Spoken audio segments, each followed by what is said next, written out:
Podcast is intended for mature audiences. The views and opinions expressed are those of the panelists and do not reflect in any way those of the podcast partners, sponsors, or affiliates. Enjoy. Hi, this is Michael Buffer, and you're listening to the Voice of the People. Let's get ready for Boxing Voice. Those are the podcast partners, sponsors. Thaboxingvoice.com. You need that fear. All I'm trying to do is make a stand for something that I truly believe is right. I truly believe it's right. I want to be like you. Come on, man. I'm the face of boxing. I'm the cash cow. I hold the record for pay-per-view. My drop, I know my drop, I know my situation. I want Gennady production.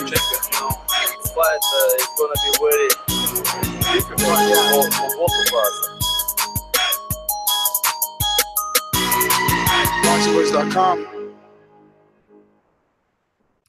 Welcome back, ladies and gentlemen, to another edition of the Boxing Voice Radio. Today's Thursday, flagship edition of the Boxing Voice. We'll be bringing you more than five hot topics, but definitely at least five hot button topics. We're going to be definitely talking about the Canelo Alvarez and Gennady Golovkin, the pay-per-views. We reported 2 million. And now sources are saying 1.3. Golden Boy coming out and officially releasing a statement. We'll give you the details later. We're going to talk Vasyl Lomachenko and Rigondeaux and the manager of Vasyl Lomachenko, Igor Klimas, going at it on social media. Give you the details later. We'll also be talking Mike Perez, who dropped from the heavyweight division down to the cruiserweight division to take on the interim WBC cruiserweight champion Mairis Briedis this Saturday. And also we'll be talking the newly announced Arthur, the better beast in the division, better BF versus some guy I never fucking heard of. Maybe Matt knows his name. When it's his turn to talk, he'll pronounce it properly. Until then, we got a bunch of other announcements. I mean, we're going to talk some Demetrius Andrade. We're going to talk some Bermane Stiverne and Dominic Brazil, some Shawn Porter and Adrian Granados. Just so much news. This is a jam-packed show, so tell a friend that the Boxing Voice is here. Remember the number 1-425-569-5241. Press 1 time if you want to voice your opinion here on the Voice of the People hotline. When you stop here on YouTube, don't forget to hit that thumbs up button. Helps with the visibility of the show. And, of course, it continues to grow our exciting caller list. We're going to go out to our co-hosts in the California area, the Hipster. Gennady production. It's a beautiful performance against a very tough guy in Michael Johnson. How do you feel about it? Fuck that. Conor McGregor. Thaboxingvoice.com. You know me, Larry. From a wicked entrance, from a flip over the rock into a knockout. When the main thing is, I just hope the guy. I wish. Thaboxingvoice.com. Yes, the Hipsters here. Haters beware. And God, all these different numbers and rumors of Canelo Triple G pay-per-view numbers has some haters out. I definitely have to say that. There's people that are starting to hate on either Dan Rafael or Lance Puigmire. When really we all know it's rumors. It's all unnamed sources saying this, saying that. And plus, we have such a slew of topics. I can't wait to get into it. It's going to be a packed show. We got a packed panel as well. So hit that thumbs up, and I can't wait to chop it up with everyone. Yes, sir. Let's stay out in the Golden State, right? In the Golden State, and go out to our super producer, Steven Calderon. Nothing but smooth sailing. Hey, what's up, everybody? Got a lot of boxing and talking. That's always a good thing, especially around here. I'm really interested about these rumors about these Canelo Triple G numbers because we did a big show.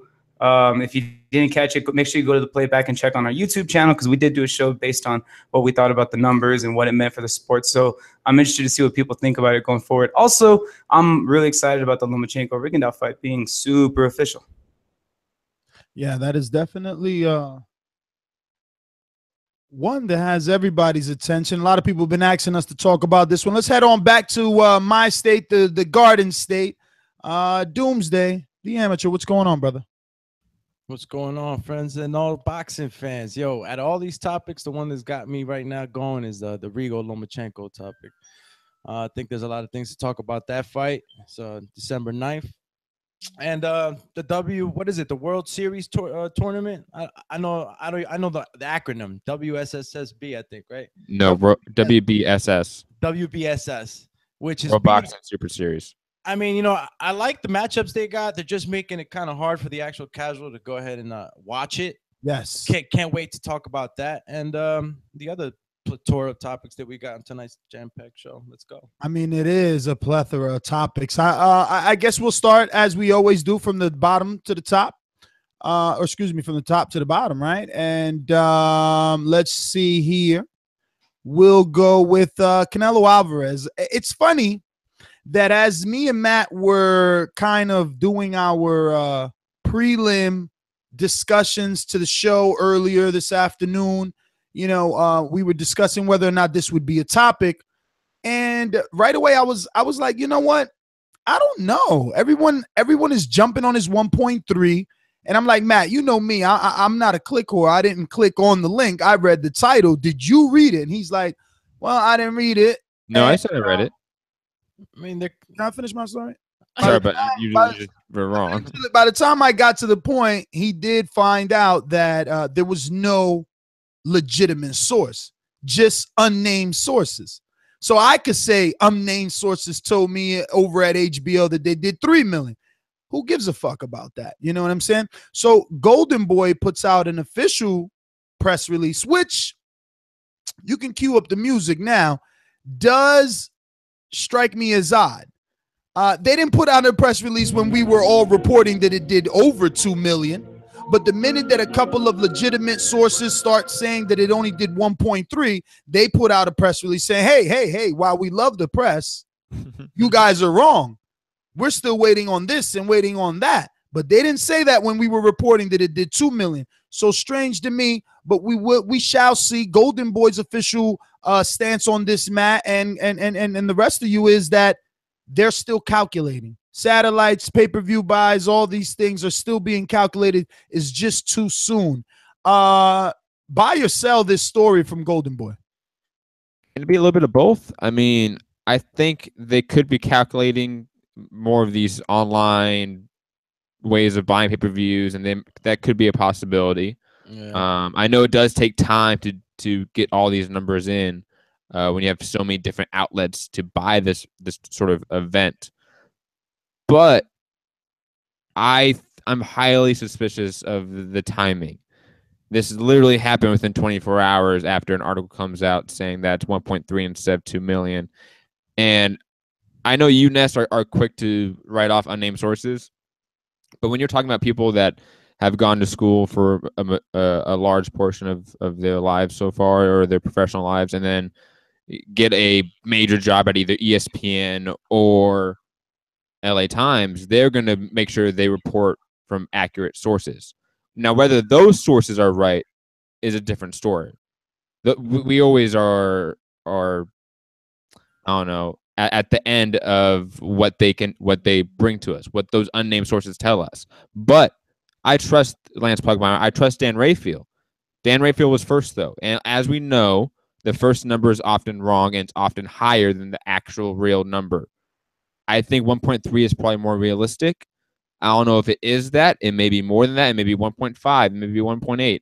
But to say that's 2 million was a rumor at that point. We have to say that. That was not confirmed.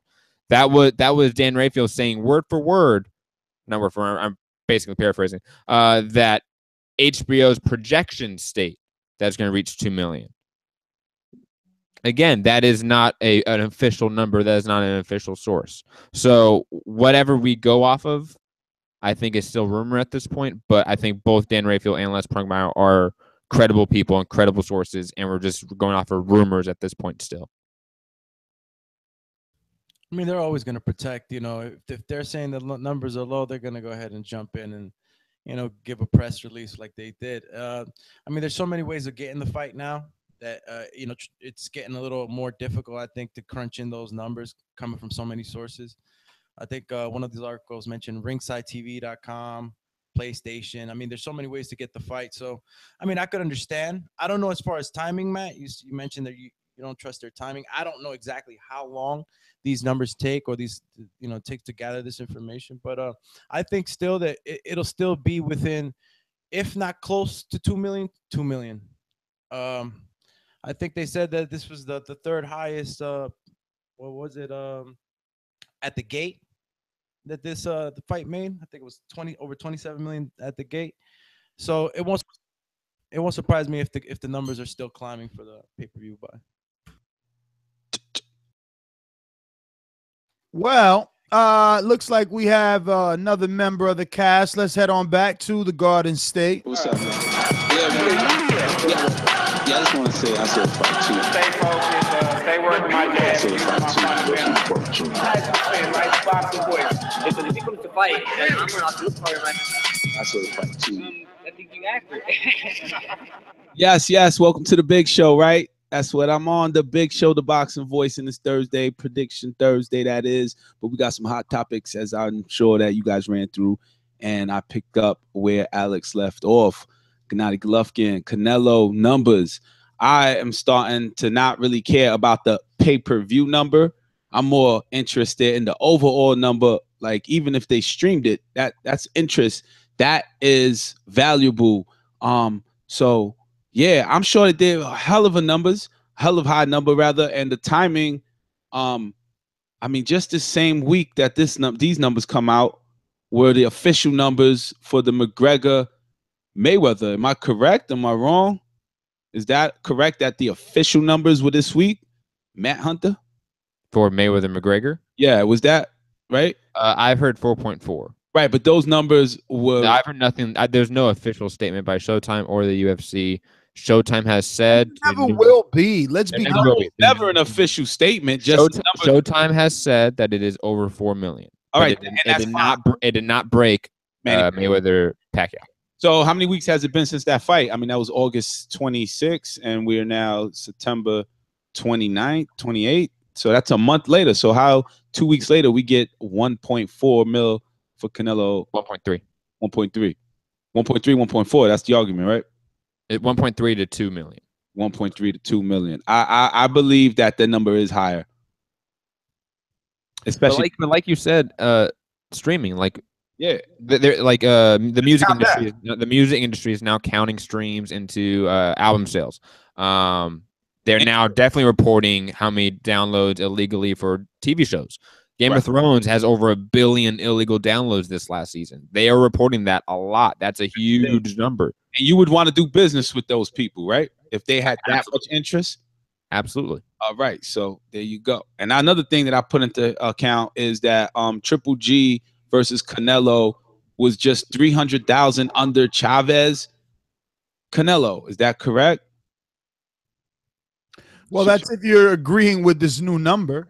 That's if you're agreeing with this new number, like most people automatically are. Like, oh wow, maybe not the hardcores, maybe not the pessimistic people, but the optimists are like, oh shit, 1.3. They didn't do well, or they did well. 300,000. Gennady's not a good partner to be fighting with. Gennady has no fans. He only has 300,000 fans. And I feel that, it takes two people to make. I think even the most pessimistic people have to admit that Canelo Triple G outsold Canelo Cotto. And Cotto was always more of a ticket seller and A side than Triple G. Right. So Triple G sold this fight. Triple G's whatever brand did something for this fight. Whatever that is, I think is up to everyone's interpretation. But from 2 million to 1.3 is 700,000 pay-per-view buys. That's a ginormous number. Of course. So if it is that much of a drastic drop-off from the initial reporting, that is news. That is significant news. That is millions and millions and millions and millions of dollars lost. Not lost, but wasn't there. Not counted. Yeah. But 1.3 is still huge. That's the sad part. Like, even if it's 1.3, you're going to have this effect where people go, well, it wasn't 2? Well, then it sucked. Well, no, 1.3 is huge. Nobody gets 1.3 every day. Nope, barely break 1 million. 900 is like touching the rim. If you do 900, you're a huge star. So 1.3 is a mega event. 4.4, 4.6, those type of events are worldwide phenomenon. Yeah, it's spilled into the real world, like the Super Bowl. You know, most people don't watch the Super Bowl, and they hear the teams in the office, they hear it at the water cooler, at the cafeteria, the kids hear it, and you know, there's Super Bowl parties, and then you go and it breaks numbers. So Floyd Mayweather should get applaud for becoming that kind of star in boxing. You know, he spills into the real world, knows how to do it with the right opponent. Agreed. I guess wrapping up that one topic, we never get numbers. We always get rumors. I remember the rumor was 900,000, and guess what? The rumors usually stick. That's usually what we remember. So many times Matt has to correct me and say something like 460 whenever I say 600 versus Khan and Canelo. And that's just what it's going to be. So 1.3 to 1.2 is how we'll label this one down. Regardless, like Matt said, it's a good one, man. 1.3 is high. 2 million is even better. Rigo Loma. Hold on real quick before we go on, though. If it's 1.3, can we officially say that Canelo is now, you know, the torch has been passed to him as the pay-per-view star? 1.3 is really good number, but our pay-per-view stars lately have been generating like around 2 mil. No, you can't. You can't say that. You can definitely say he is one of them. He is one of the guys in combat sports that is the guy. He's one of the top 3. Who's the other? I would say Anthony Joshua is at that level, and I would say Joshua's doing 400,000. Hold up. Let me finish my point. Anthony Joshua sells over 1 million pay-per-view buys in the UK, does over 10 million views in Germany. God knows what other views he does in other countries. That guy is a worldwide star. Oh, you're counting Canelo is a massive views? Canelo is a massive US star and a Mexican so star. What about exactly if you're counting that means a lot, yes. But yes, I'm counting the entire world. Bro, Canelo's watched everywhere. First of all, Box Nation buys his fight. They have to buy the rights to televise his fights. So let's count UK, okay? Mm-hmm. And then on top of the UK, you have Mexico, which I seen some stats where it was like 34 fucking million people watched it in Mexico, okay? Yes. And where do you think closed circuit falls into all of this? Because closed circuits are always reported as separate, but like, is it technically a pay-per-view buy, or is that a part of the live? It's not part of the live gate. So where does closed circuit fall into all this? You got all these people paying lots of money to go watch it there, and you got thousands of people. Like Boxing Scene is reporting that 17,931 closed circuit attendance. That's a lot of money. Yeah, but how do they count that? That's probably only in Vegas. You know, Mayweather had in theaters, so they can count it. You know, like they count movie sales over the weekend. Yes, yeah. But like box office.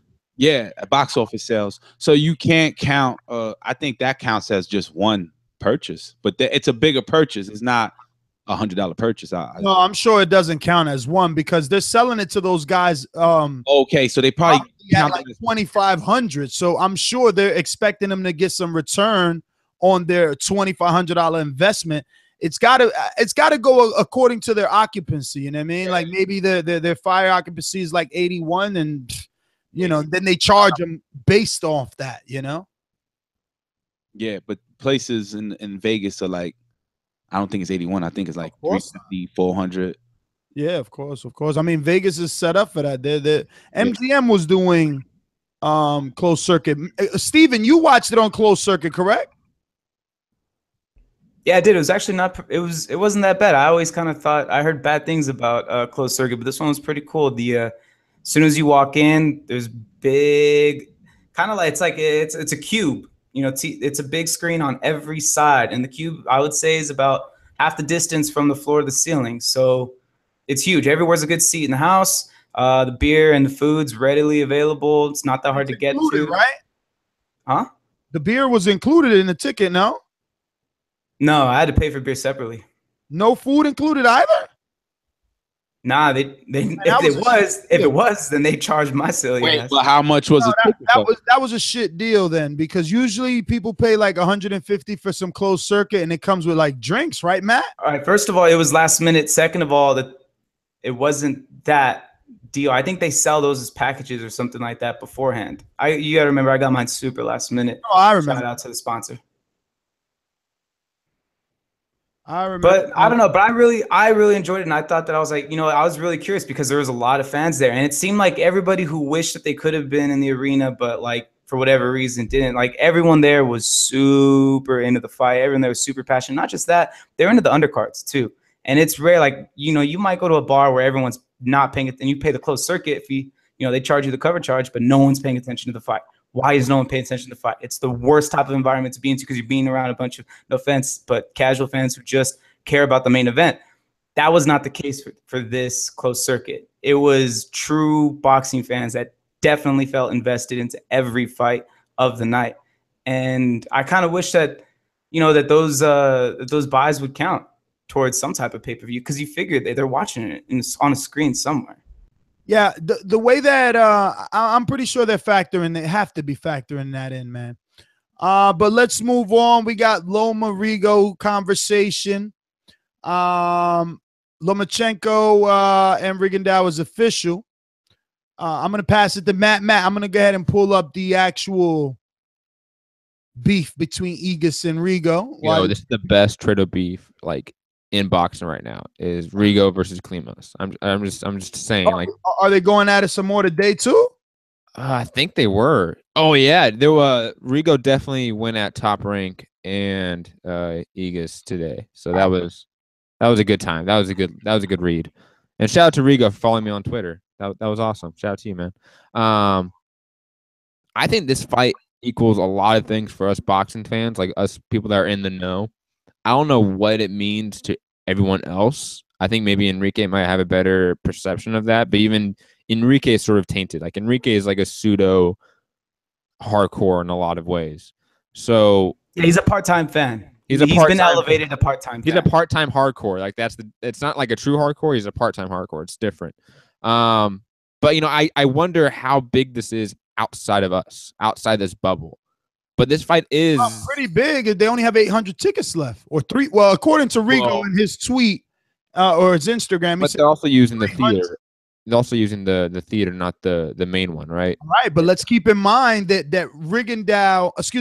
Lomachenko versus Jason Sosa, who is from Philly, in the Baltimore DMV area in a brand new arena in the MGM Grand, only did 2,800. Yeah, then Michael Conlon Wynn did 4,400 in his pro debut or something. Same place. Yeah, it was. No. Hey, he's fighting on the undercard though. You can't even fit 4,400 in the MGM Harbor. How you gonna do 4,400? Is it MGM?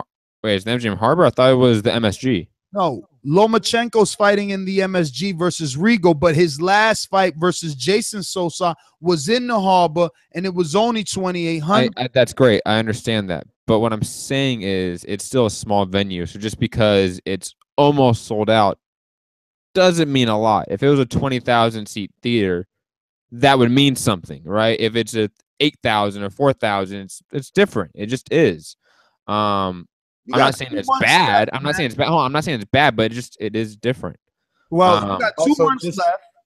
They could have put it in a bigger arena, but they decided not to. Probably they didn't think it would make these many tickets, but they got 41 out of 4,400 seats. You acting like I'm hating on them. I'm not hating on them.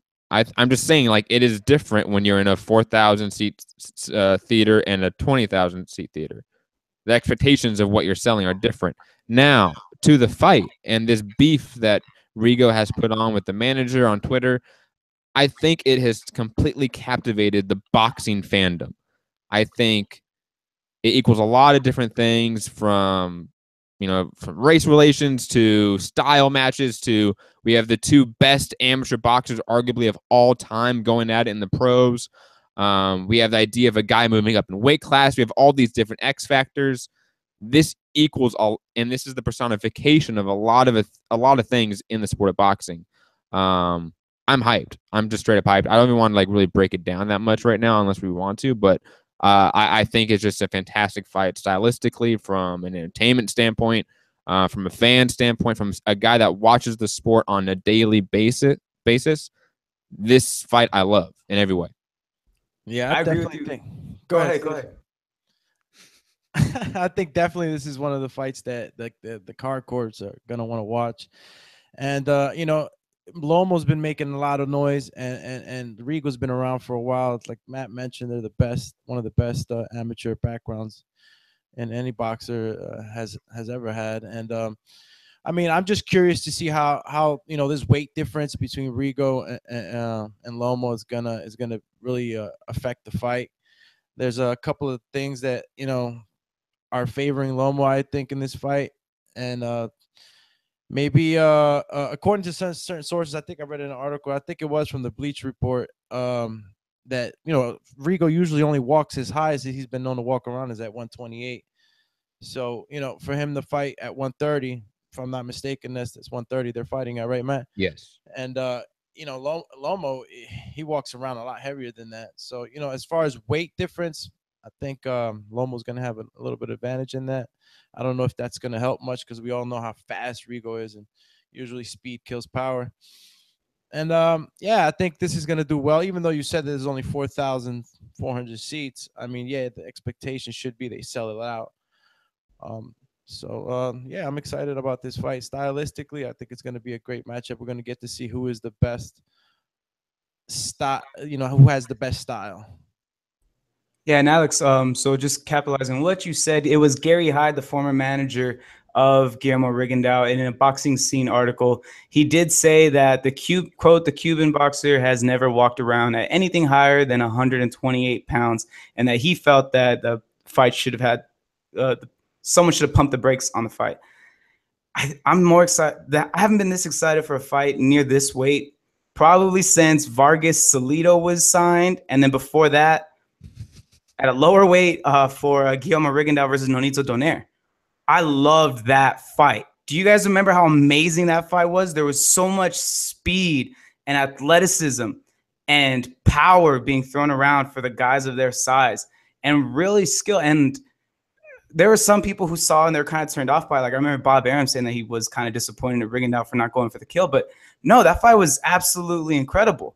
It's one of my favorites to go back and watch. And you notice that when Rigondeaux was knocked down finally by Nonito, like I was rooting for Nonito and I was like, this is it. We're going to start putting on him and we're going to go for the KO. But that's not what happened. Rigondeaux got mad. That's when he really started to put a beating on Nonito, and he hurt him, and it showed that he's got that mean streak, which you need, and which you know obviously he got 2 gold medals. Same thing with Lomachenko.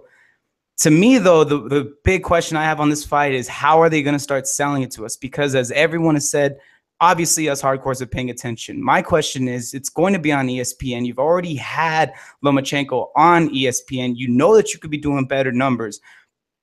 Lomachenko's marketable win, lose, or draw. Rigondeaux is definitely marketable, especially if he wins. But how are you going to get casual fans, people who are watching ESPN on the regular, how are you going to get them to care about this?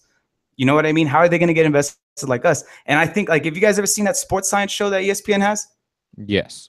Dude, this is the time when you do that sports science on these two fighters as part of the buildup. Because we don't, like, boxing had, Triple G and Canelo. That was kind of a boring buildup to that fight. Neither of those guys is big on trash talking. Neither one of those guys is going to start shoving and pushing. They're kind of just too professional. I see these guys. Dude, shout out to Rigondeaux, whoever he has running his Twitter account. That's the guy who got this fight made. It's not Rigondeaux doing that. All right, we all know it's somebody running his Twitter. That's the guy we should all be thanking. Rigondeaux. Dude, it totally is. Google Translation's great now. Have you not seen the nowadays? Dude, no way. But honestly, hey, casual, what do you think about that? You know, bring me in. I've been saying quietly for a while. I'm trying to show. No, seriously, I'm trying to show Rigo's Instagram really quick, and then we could go to Cash, right? Because he's just got a lot, like you guys said. Whoever's running it. So on this one, he obviously is talking about Frampton. Got the nice comic bubbles, and he's got Frampton's little comic bubble. I don't fight Rigo because he don't sell tickets.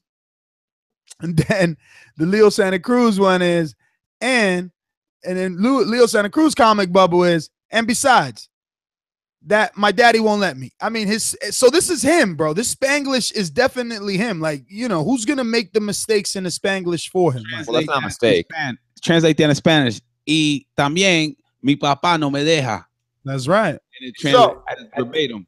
Hey, but at this point, like, I wouldn't doubt it if he's just taking whatever his fans are sending him and then he'll post it. No. That's the same thing. Boxing tunes. Yo, those boxing tunes. That's like a running thing. Yeah, that's over and over. So this is the one where he lets everybody know there's only 300 tickets left, according to Boxeo Cubano. And this is the one in question. And look at all the amount of attention it's gotten, over 2,000 likes. And it says here, it's what it was Rigo tweeting out. So Igas Klimas is the troll, right? Because he's the one that read Rigo's tweet and decided to say something. So Rigo tweets out, "This much I can tell you.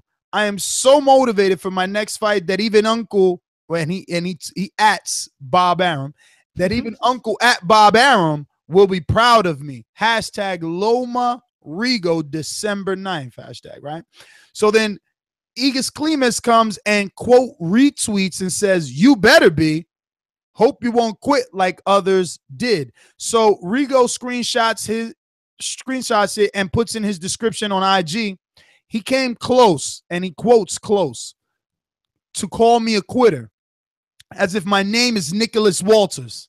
On December 9th, I will make him eat his words. Hashtag Loma Rigo, Cuban flag with the boxing emoji with the Ukrainian flag." I mean, my boy Rigo is official, and this is him. No one fucking translates Spanglish, okay? This is him learning. And let me tell you, you said Google Translate is up to date.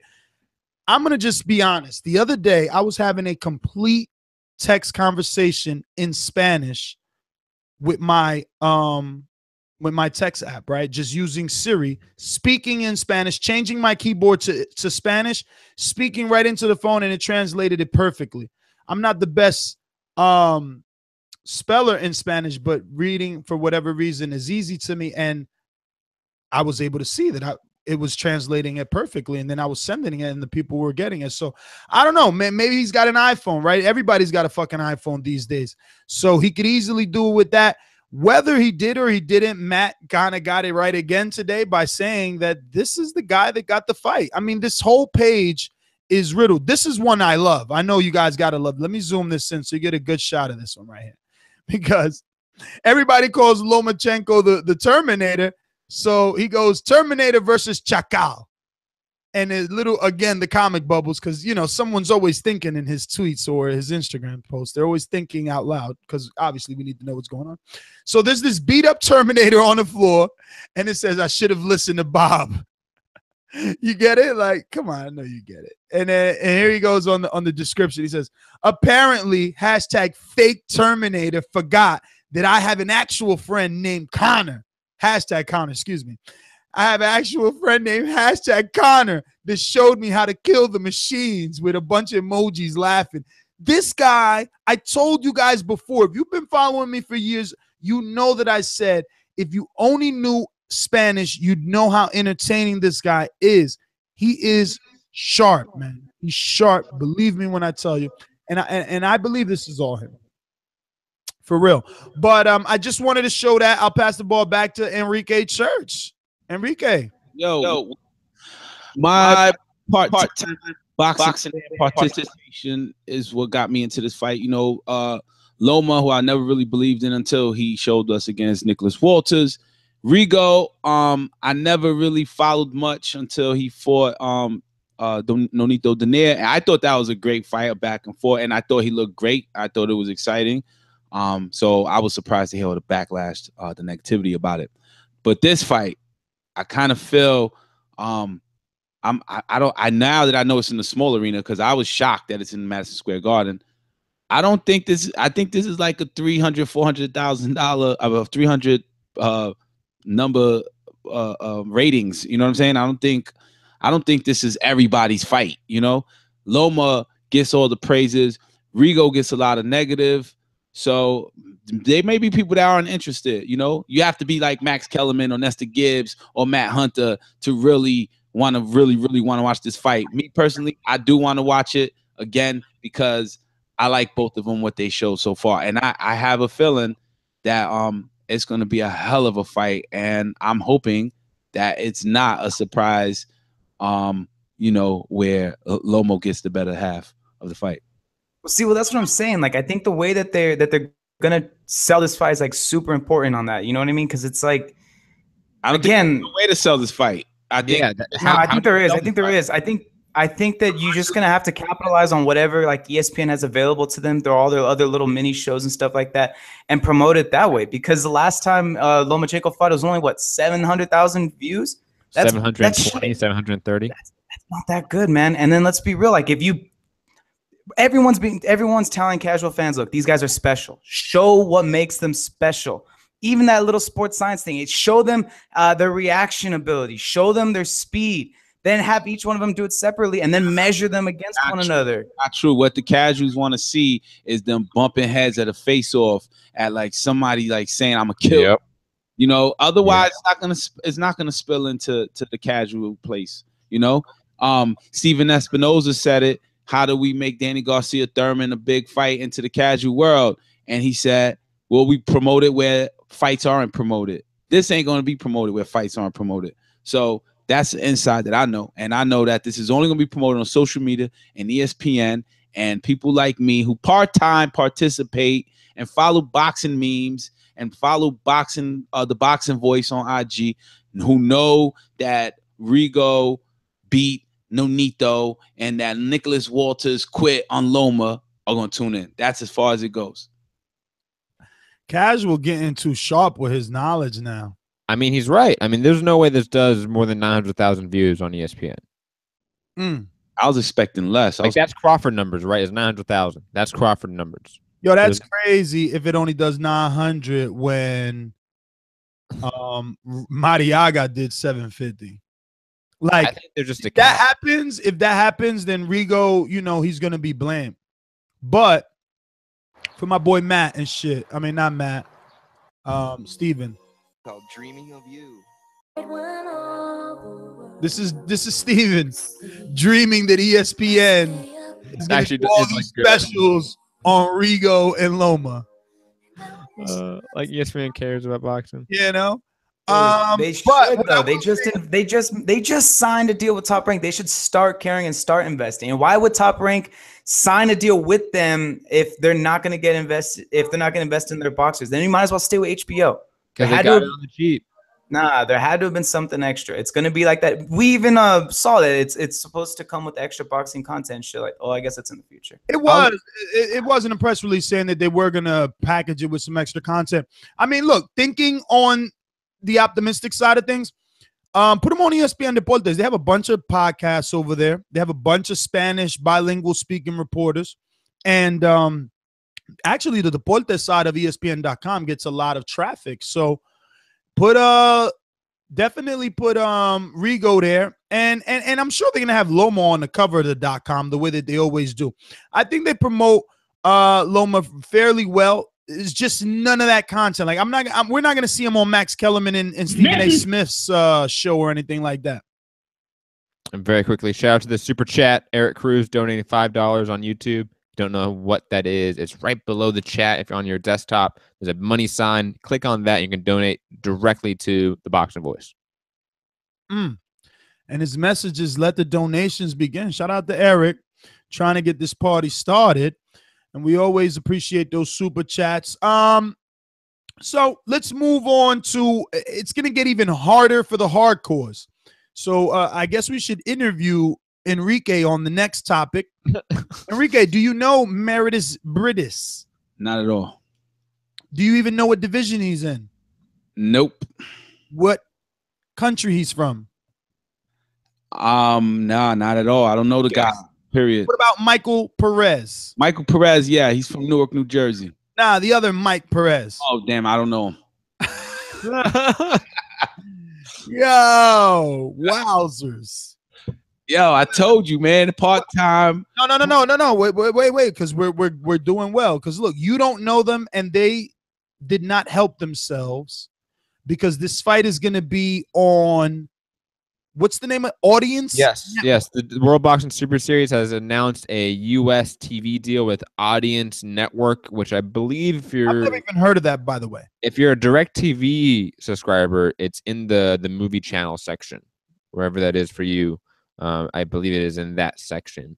It is owned by AT&T Network. I know they signed a deal with AT&T Network, so God knows what that means. God knows what this means for viewership and how easy it is for people to watch. But yes, I do not know if this fight's going to be on it. This deal was announced today. I do not know if it takes effect for this weekend. I do not know that. As far as I know, ESPN has not updated their shit.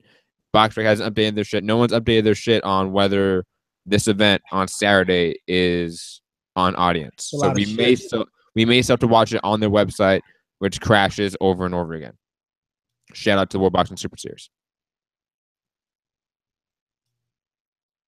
That is a lot of shit, bro. I want to say really quick, shout out to Xfinity. Even though they don't sponsor me, they've totally added all these features to their remote control voice commands. Now you can just be like, boxing, search Mairis Briedis on YouTube, and that's it. It connects you online. Fucking awesome on your TV, bro. So shout out to them. Definitely keeping me like subscribed. All right. Hopefully they become our sponsor because they're worldwide. They even came out with Xfinity Mobile now. I know I'm getting way off topic. Overtime. We're gonna be back with some overtime. Shout out. Oh, we got a new super chat. Who's this C guy? His name is Class and Bound. Oh, Class and Bound with just a C. Class and Bound, man. Come on, man. Get a little icon in there, little avatar, your face and shit. You know, maybe put in the description your little Facebook page because I know you be going live. See, I can't even say where you go live because I don't know because you don't have any description, you know. But Mairis Briedis, Michael Perez, it's happening this Saturday. No television coverage. We'll probably catch it on YouTube or some sort of live stream from World Boxing Super Series. I seen Briedis last fight. I can't remember who he fought, but I know he was winning for the vacant title. It was a pretty tight fight. So I'm excited to see him in this fight with someone I actually know, like Michael Perez. So let's see what happens. I don't really have much to say on this. What's up? You know who he fought. It was Marco Huck. Yeah, I forgot. Yeah, but I forgot. The guy that Alexander Usyk just put on an awesome performance against that a lot of people are giving him credit for. Mairis Briedis pretty much outclassed him. I wouldn't say that, and I don't remember you saying that the day after the fight either. Okay, it was slow, but I thought Mairis Briedis definitely won. I'll stick to my original assessment, which was it was a tight fight. We weren't pleased, and I'm excited to see him this time around with someone else that I know, like Michael Perez. I obviously know Huck, but again, that was a tight fight. I remember the callers and everything. It wasn't like people were, you know, about to burn the house down or it wasn't Canelo Triple G. It wasn't Canelo Triple G. No. And it wasn't a robbery at all. It was just like he didn't perform as well as people thought he would. Yes. Whereas now you're saying like, oh, he outclassed him. Outclassed was a bad word. I'm sorry. Outclassed was. I know you always make those mistakes. It's okay, no problem. And who has the winner of this bout at the semifinals? I think it's Usyk. I forget if they Alexander Usyk. Do they reseed? Well, it's not Usyk. I'm pretty sure it's Usyk. How they pronounce it on HBO all over and over. Usyk. Alexander. Tim Lampley loves that guy. I think they're gonna be facing him in the semifinals. Well, he's the favorite according to Matt. He's the favorite to win. Who, Usyk? Yeah. He definitely should be. Gassiev definitely is right beneath him in terms of power and durability. He can probably take anyone's shots and dish it back in that division. But with Briedis, what about Dr. KO though? Oh, so wait, we didn't even mention Class and Bound super chat. His super chat, and thank you by the way, was boys, light heavyweight and middleweight divisions are pretty stacked right now. Lots to talk about. So let's keep that on the back burner for when we get to the headlines, because I'm pretty sure there's a lot to talk about now with Adonis Stevens and all that stuff happening. Steven, what was that? Who did you mention? I thought I heard you listing the top cruiserweights and where you figured they placed in the remainder of the tournament. But I asked you about Dr. KO because that knockout was pretty legit.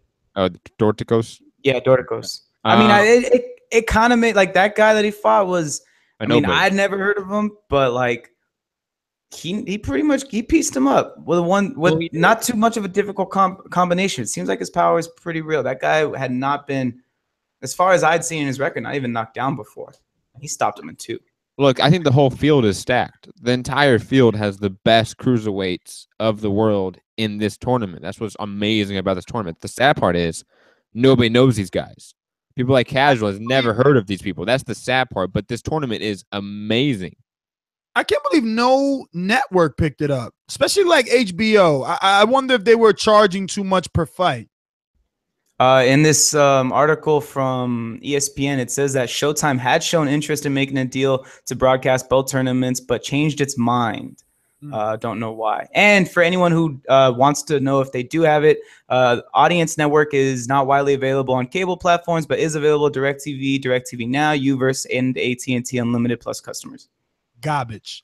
Really quick, I want to shout out Soriano. I'm not even going to attempt to say your first name because you were so generous as the super chatter. So why botch your first name? But Soriano. Arnulfo? That's what Matt said.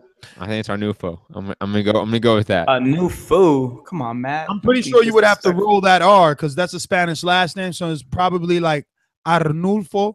But but I'm not Spanish. So. Well, I am Spanish, but I don't speak Spanish. What about you? No, es que ustedes la están cagando.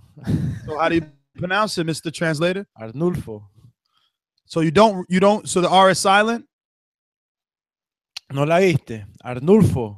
No la viste. You're Argentine now with the frr. You're Argentine. Maravilla.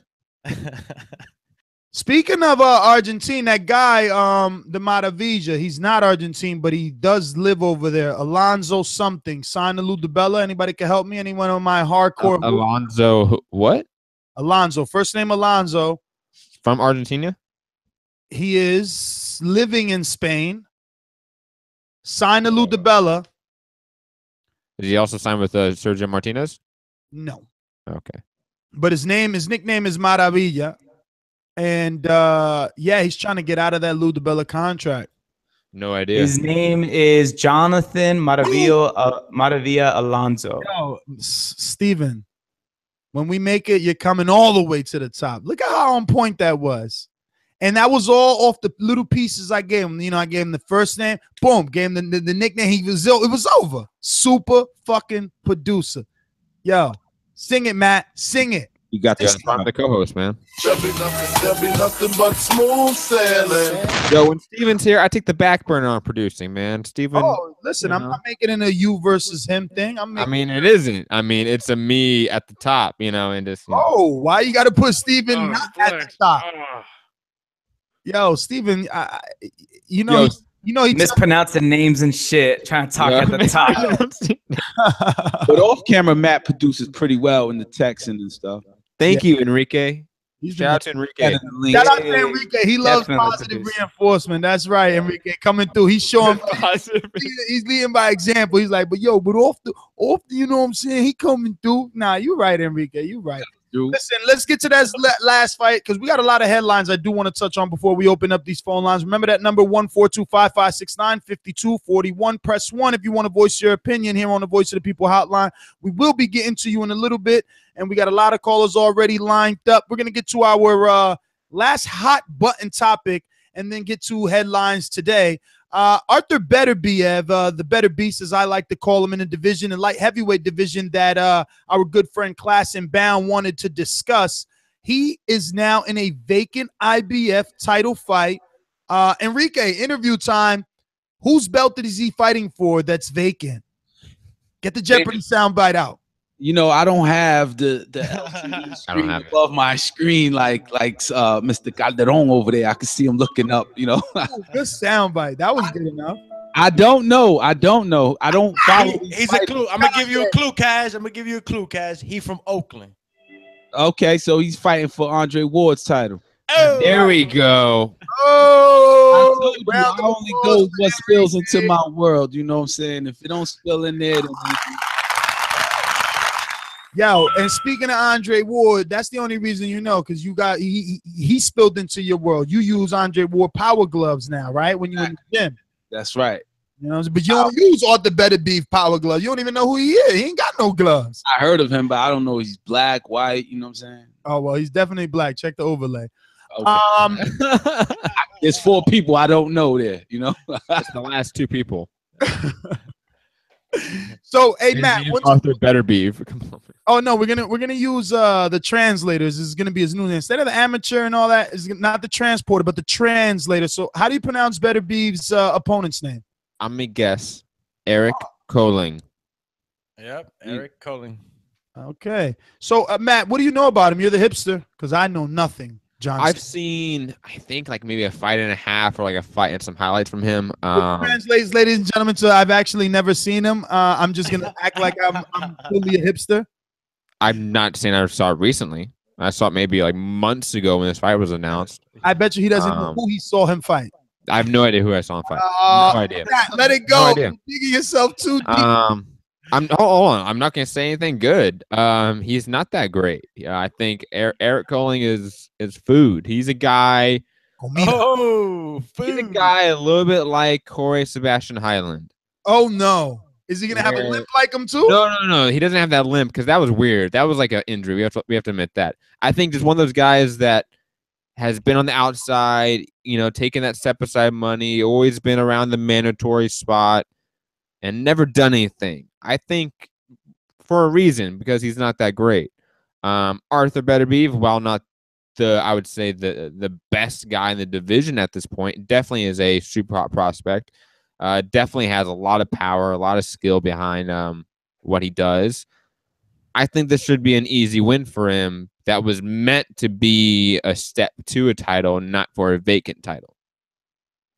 Yeah, I mean, I gotta agree with you on that one, Matt. I think I see Arthur winning on this one. The guy has power in both hands. I mean, he really he does. He's I don't know about being a stylistic boxer, you know, and a lot of movement, but he can definitely go in there and give you a power punch. I mean, that's what he basically does, just power punches you, tries to get you into a slugfest. The way I don't see too much, you know. I don't know. I haven't seen Eric Koling fight at all.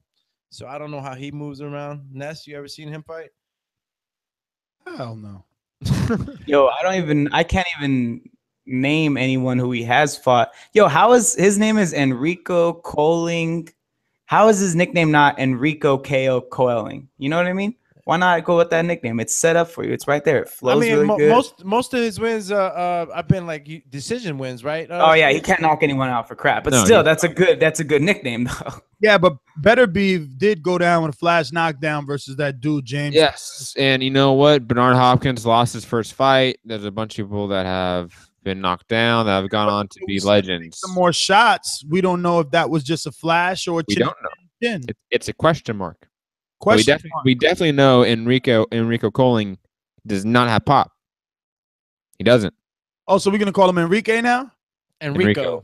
That's his full name. Enrico Koling. Really quick, Andrade versus Alantez Fox, ladies and gentlemen. That's what we're gonna jump to. Is back in action versus Alantez Fox, but this one's going to be at 160 pounds, right, Steven? Can you double check that? It looks like it's going to be 160 because I remember Alantez Fox moving up to 160. And last I checked, wasn't Demetrius a title holder at 54? Guess he was.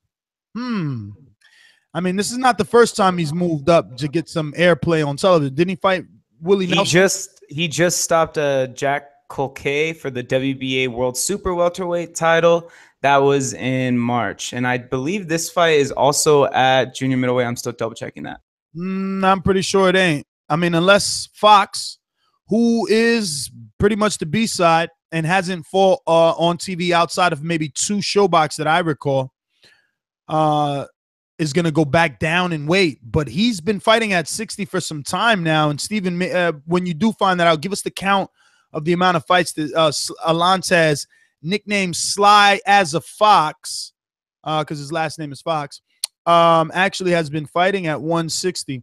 One time he's been campaigning for the Triple G fight, but he doesn't really have that power. He is a very good boxer from that DMV area. I'm interested in this fight. You know, I mean, anytime we could get Andrade in the ring, I'm happy. And versus someone I know, someone that I think is a decent boxer. should present some tests and is very tall. So it's an interesting fight. Okay, real quick. Ness, you were right. The fight is going to be at middleweight, and this guy, Fox, his last, let's see, 1, 2, 3, 4 fights were around 160, going as far back as 160, as heavy as 163, down to 162, then 158 and 158, and now he's going to be versus Andre. The limit is middleweight, so 160. However, Fox has fought as high as 175 pounds in 2016 against Milton Nunes, which he won via 4 rounds out of 8. Yeah, again, Fox is a very good boxer. They train very hard over there too. His brother is Michael Fox or Mackay Fox. Mikhail Fox might be pronounced Mikhail because it's like M-A-K-A-L. I don't know, but it could be Michael too. But it's whatever. His boxing name, Matt Mr. Giggle a Lot Hunter, is the Professor.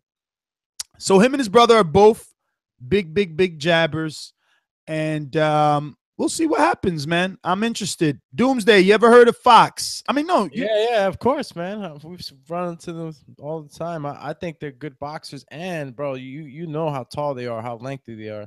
So I'm curious to see how Andrade's gonna manage to get on the inside with that type of length and height. It's gonna be a good matchup, I think.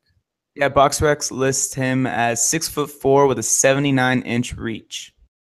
Shout out to Suede Puma in the super chat, and his question that we'll get the super producer on is Matisse versus Broner on the Cotto versus Lemieux undercard December 2nd in MSG.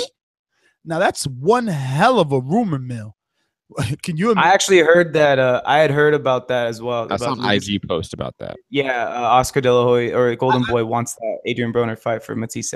I've seen a lot of Broner Khan floating around, but I mean, man, Matisse. Broner's been talking about Matisse for quite some time, and Matisse is, he's dangerous, but sloppy enough that Broner could probably get a win if he doesn't get runned over, because the 147-pound Matisse looked very good versus Emmanuel Taylor.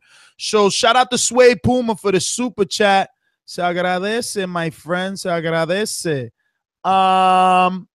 So where were we? We were talking Andrade and what's up? What's up, Big Giggler? I mean, is this a great fight? I mean, it's a fight that I think us that knows Fox knows is a very difficult fight to pick. It's a fight that equals a lot of interesting matchups stylistically that is going to play out in the ring. But this is one of those fights that doesn't do anything for Andrade. Like, for a guy that's really been on the outside looking in for a while, trying to get in there in the mix with guys that are talked about, he's continuing to fight guys that a lot of people don't know about. I didn't like Jamal Charlo fighting Highland for that same reason. That Highland doesn't do anything for him. Yes, it's a acclimation fight to the division. I understand that point. That's why I ultimately do not care. But it doesn't do anything for him moving forward. It's only an acclimation fight moving into a division. And I would say it's a much more difficult acclimation fight than what Jamal Charlo took. I think that it's a step in the right direction. He continues to show HBO that he's willing to play ball. At a drop of a dime, he keeps moving up. He goes overseas.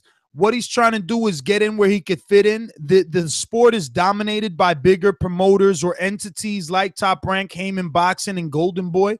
And this is where he fits in. Alontes Fox may not be a guy that we see on TV a lot, but he has gotten some PBCs and some show boxes. And listen, it's a DeBella fighter, probably a Heyman fighter.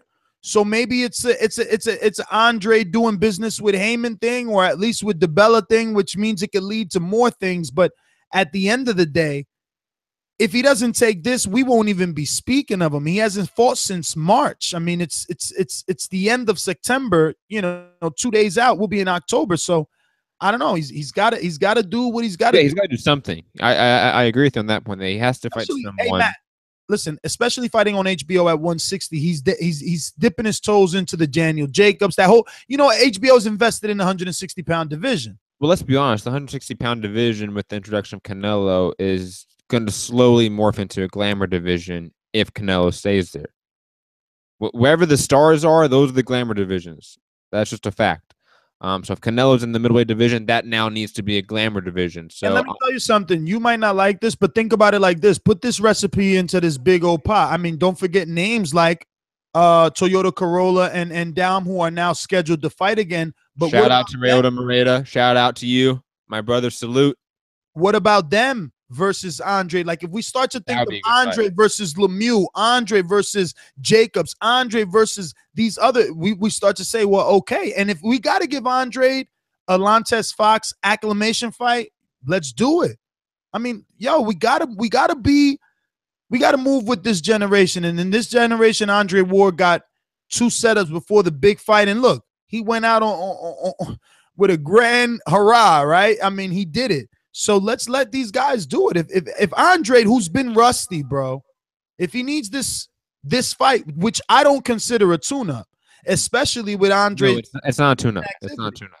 Well, look, I'm not saying that Fox is a world beater, because the power is definitely going to be a factor. You know, maybe Andre decides to walk him down because he doesn't feel any power. But I think that Fox is a good boxer.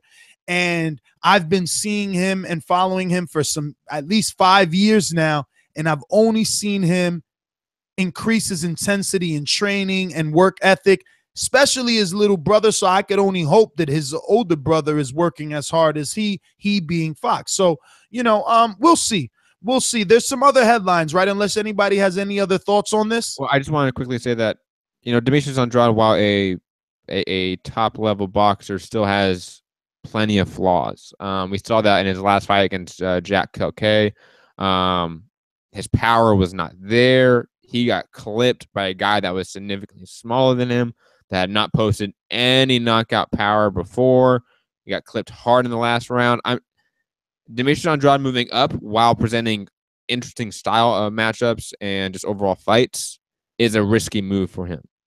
He was a bigger shark in a smaller pond with smaller fish at junior middleweight. Now he's entering a much bigger division with bigger guys, with bigger power. And I would say at the top of the 160 division is much more difficult than the top of the junior middleweight division at this point. Yeah, and for those asking, Andrade is under Star Boxing, and that's Joe DeGuardia's company, and it's impossible to get out of those contracts. Yeah. So again, just thank you to everyone that participated in the super chat. Hope we answered all your questions, and we appreciate those a lot. Remember to head on over to theboxingvoice.com for all your latest and greatest news. We're actually looking for a junior editor as well, so you can email theboxingvoice@yahoo.com if you're interested. We're looking for only people that are experienced with WordPress. So definitely hit us up at theboxingvoice@yahoo. Hey, real quick, Ness, I tried to look up the Matisse Brunner. I couldn't find anything official. I did find something from Boxing News and Views, and it says that ESPN evidently reports something, but I can't find anything on ESPN's app or their website or from Dan Rayfield. So if I find something, I'll chime in. You know when Dan Rayfield does that chat? I forget what he calls it. When people I think it was in that, because that's where the pay-per-view numbers first started, was in that. Every time I've seen it mentioned, it is always preceded by rumors say, rumors have it, thank you, boxing gods, etc. Well, you know, the thing is that a fight like that, it's going to be up to Broner to accept. And you know how he gets, man. He's always so high entitled, let's just say, you know, very entitled. Any other headlines that we need to touch on? I thought there were some more. Oh, yes. Unless any one of you guys have something. Go for it, Ness. You sound excited. I am. Go for it. High energy. High energy. Jarrell Miller, big baby. Oh, bullshit. That fight sucks. Okay. Let the world know what fight you're talking about, bro. Jarrell Miller versus Wach or Mock or whatever. The guy that just beat Maurice Vach. I think it's pronounced with a V. like a Vladimir with a V, you know. Egg with a spell with a W, but I think pronounced like a V. I see what you're saying, Stevie. I think this is a step towards similar with like what Demetrius Andrade, like that fight. Like Maurice Rock is a talented heavyweight. He put on a good performance against Spielka, but it does nothing for Gerald Miller. It does not move him any closer to a Joshua, a Wilder, or a Parker. It does none of those things. I totally disagree, but go ahead and finish. I want to hear your counterpoints. Why do you not think that? Why do you think this? For starters, I think you're absolutely for starters. I think you're absolutely wrong that it does nothing to take him to who you said. You said Joseph. Joseph Parker, Anthony Joshua, Deontay Wilder. Okay, so Anthony Joshua. Yeah, you're wrong. If he fights Maurice Vach, it's a direct line to Dillian White, who knocked out Maurice Vach. Now he and Dillian White. Excuse me. He and Dillian White have been going back and forth on it on social media, so much so that Dillian White blocked him on Instagram. Did that really happen? Yes. He might have blocked him, but as far as I'm seeing, Maurice Vach was not stopped by Dillian White. Maurice Vach was only stopped twice by Alexander Povetkin in the 12th round of their fight. I rewatched that this week. Sucked. But he did and Vladimir Klitschko. He fought Vladimir Klitschko. He lost that unanimous decision.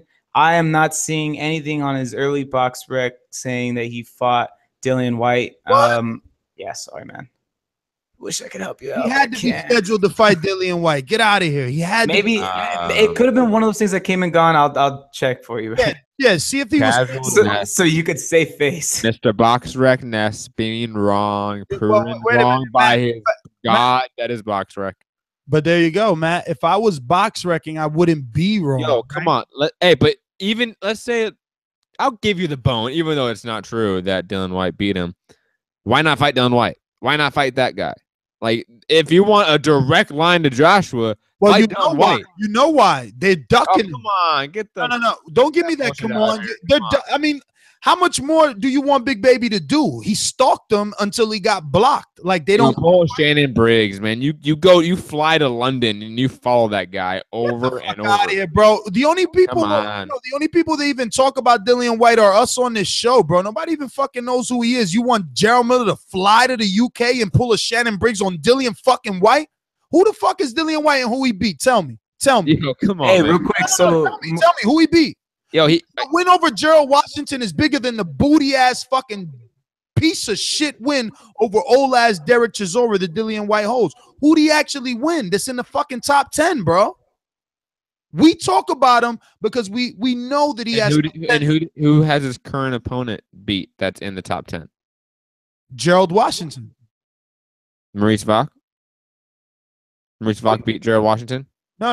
Maurice Vach's most recent opponent that would have been top 10 would have been Alexander Povetkin, because at the time it was for some WBC Silverweight title. Yeah, and then he also just stopped Erkan Tepper. He lost to Alexander Povetkin in 2015.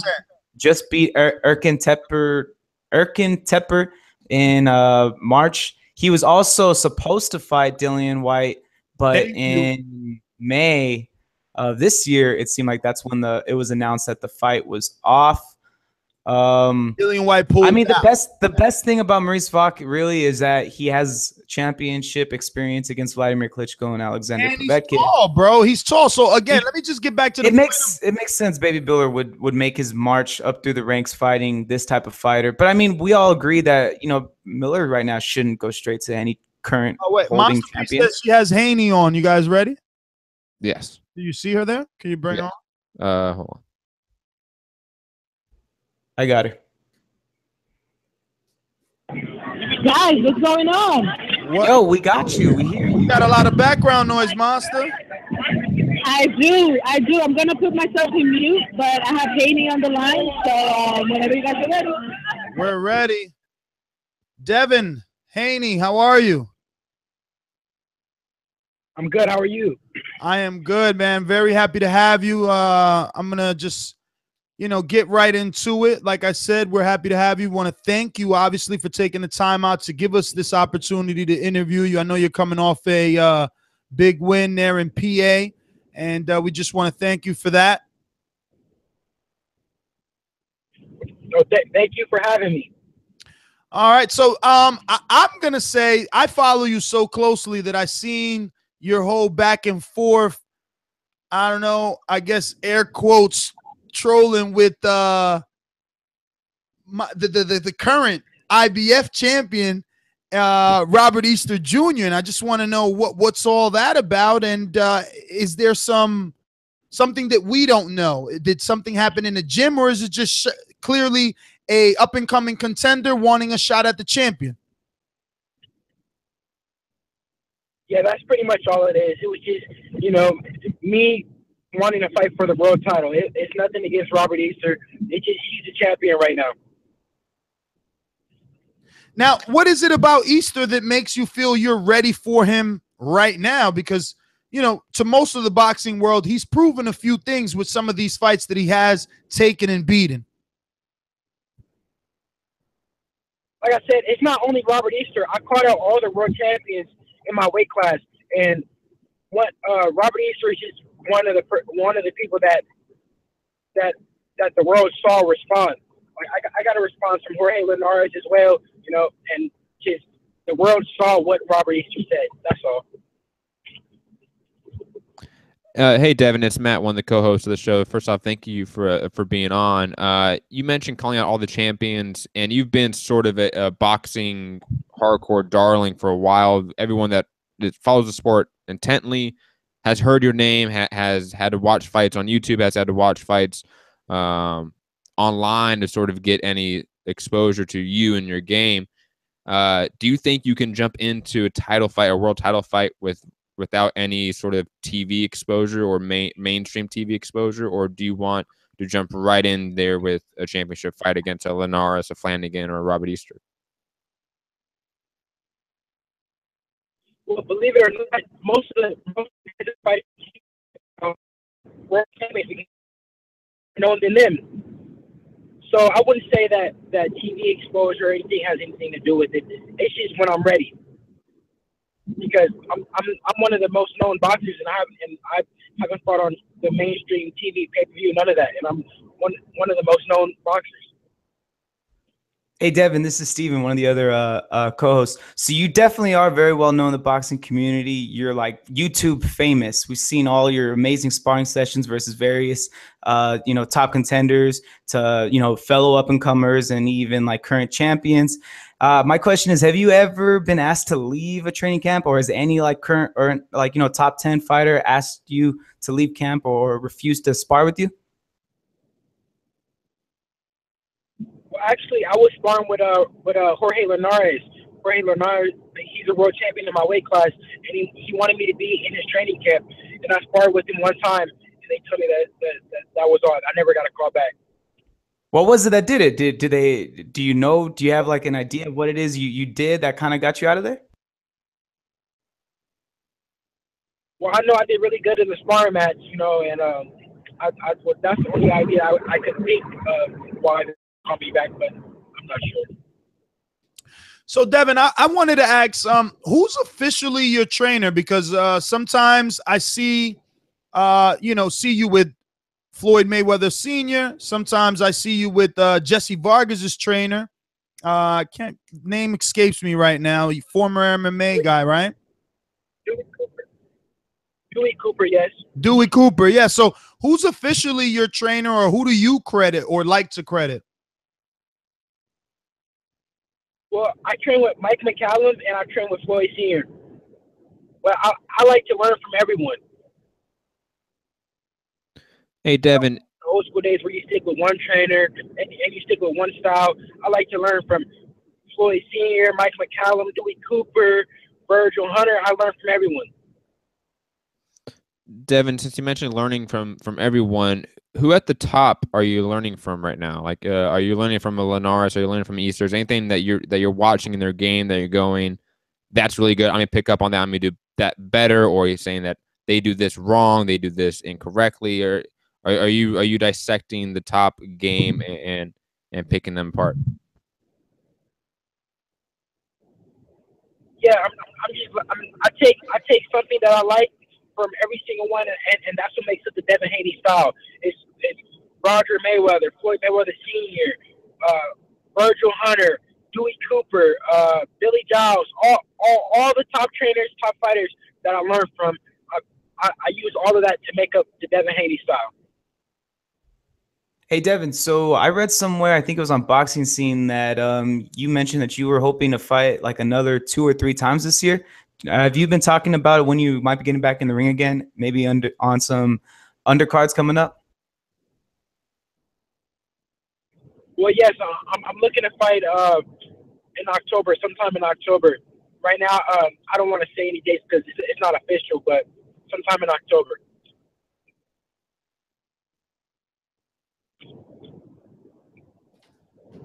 So Devin, obviously, we've seen, like one of my co-hosts said, plenty of sparring with you and guys like Shawn Porter and stuff like that at a very early age. I mean, you've already done so much at an early age. You won a WBC youth title at 17. I mean, you're one of the youngest champions. You just have so many accolades. What is it that has given you that confidence to get in there with guys like Lainez or a Shawn Porter? It just seems like the experience should be on 2 different levels. What is it about you?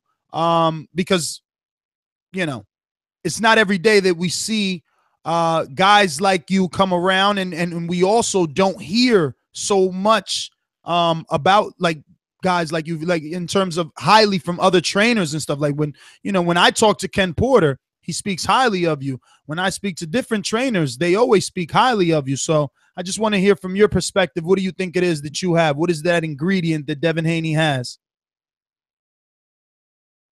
I mean, coming up, I wasn't always just confident, just to go spar world champion with everything. It just came with experience from, just getting there with world champions, just working with me on their defense, and just on the tail end when they're tired, letting me just, get some experience, and then just building it up to seeing that I can compete with these guys.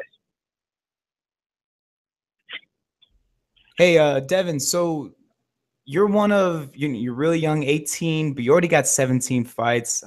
There's a lot of fellow up-and-comers around you, like, the Stevensons, and even the, like yourself. What do you think you're doing different that's going to set you apart from them? Or what do you think that you're doing different that's going to make you a bigger star and a better boxer than them?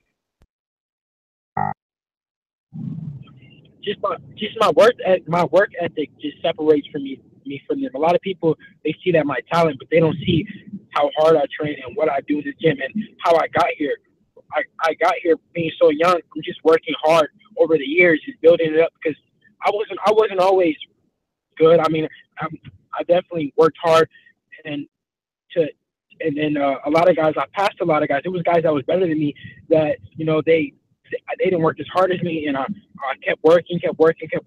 Then I passed those guys, and just my work ethic separates me from 90% of the fighters. Now, Devin, I know that you were a hot commodity amongst promoters, and last I heard, you never really signed with anyone. So if you could just fill us in on who you're with and how is it that you're getting so many fights, right? Because normally you don't see guys that are not with a big box promoter staying as busy as you, but you're getting a ton of fights, and you've even traveled. You've gone to Mexico, obviously, numerous times. You've been to Philly. You've had them all over. So you've even done them in your hometown of Vegas. So who's Devin Haney with? Right now, I'm just focusing on building my own company, Devin Haney Promotions, and that's all really right now. That's all I'm focused on. Dang, that's really ambitious. 18 years old and already coming up with your own company. Who do you got helping you? Of course, my team, my dad, my brother. My team really. But right now, I'm the only fighter right now at my age doing that, and that's what separates me from a lot of these other fighters. They won't think of nothing like that. They hear money and they see these promoters and they get starstruck. me, I believe in myself, and I know that one day I'm going to be fighting at that top level, and I know that I'm going to be fighting on pay-per-view. I'm going to be a pay-per-view star. So I'm not worried about that right now. I'm working on building my brand, and one day I will be fighting on those big cards. Devin, if you could just tell me, what do you think would be different from, because I'm under the impression that Floyd wanted to sign you badly, right? So what's the difference between you signing with Floyd when he wanted to and you signing with Floyd 2 years from now? Well, the only thing different is my work goes up. That's the only thing different. If he wanted to sign me 2 years ago, just imagine now what he would. If he was offering me a lot of money then, just imagine what he has to offer me now that I'm 17-0, or when I'm 25-0, or when I'm 30-0. He has to come with something more. Respectable, man. Respectable. It's very, yeah, it's just very good to hear, you know, someone of your age, you know, just so mature and so sharp, man, so sharp. I remember another guy like you started out this way and held off a couple of years until he got the deal he wanted with Saddam Ali. He went your route and he did a lot of fights in Brooklyn at the Aviator Center promoting himself until he got the right deal that he was ready for. And he even got to fight at the Prudential Center under his own promotion. So what's next for Devin Haney? Right now, I just want to stay busy, stay working. I'm looking to fight again in October, and yeah, just keep building it up.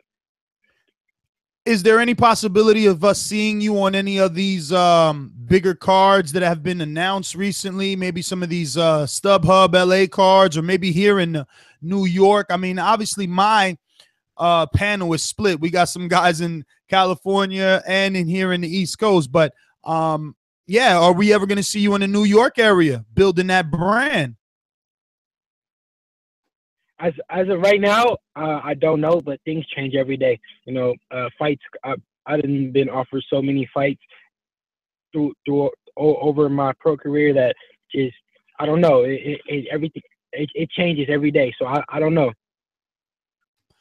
Well, all right, Devin, if you have any social media, you could give it out at this time. And once again, we want to thank you for giving us the opportunity, obviously, to interview you here on the Boxing Voice.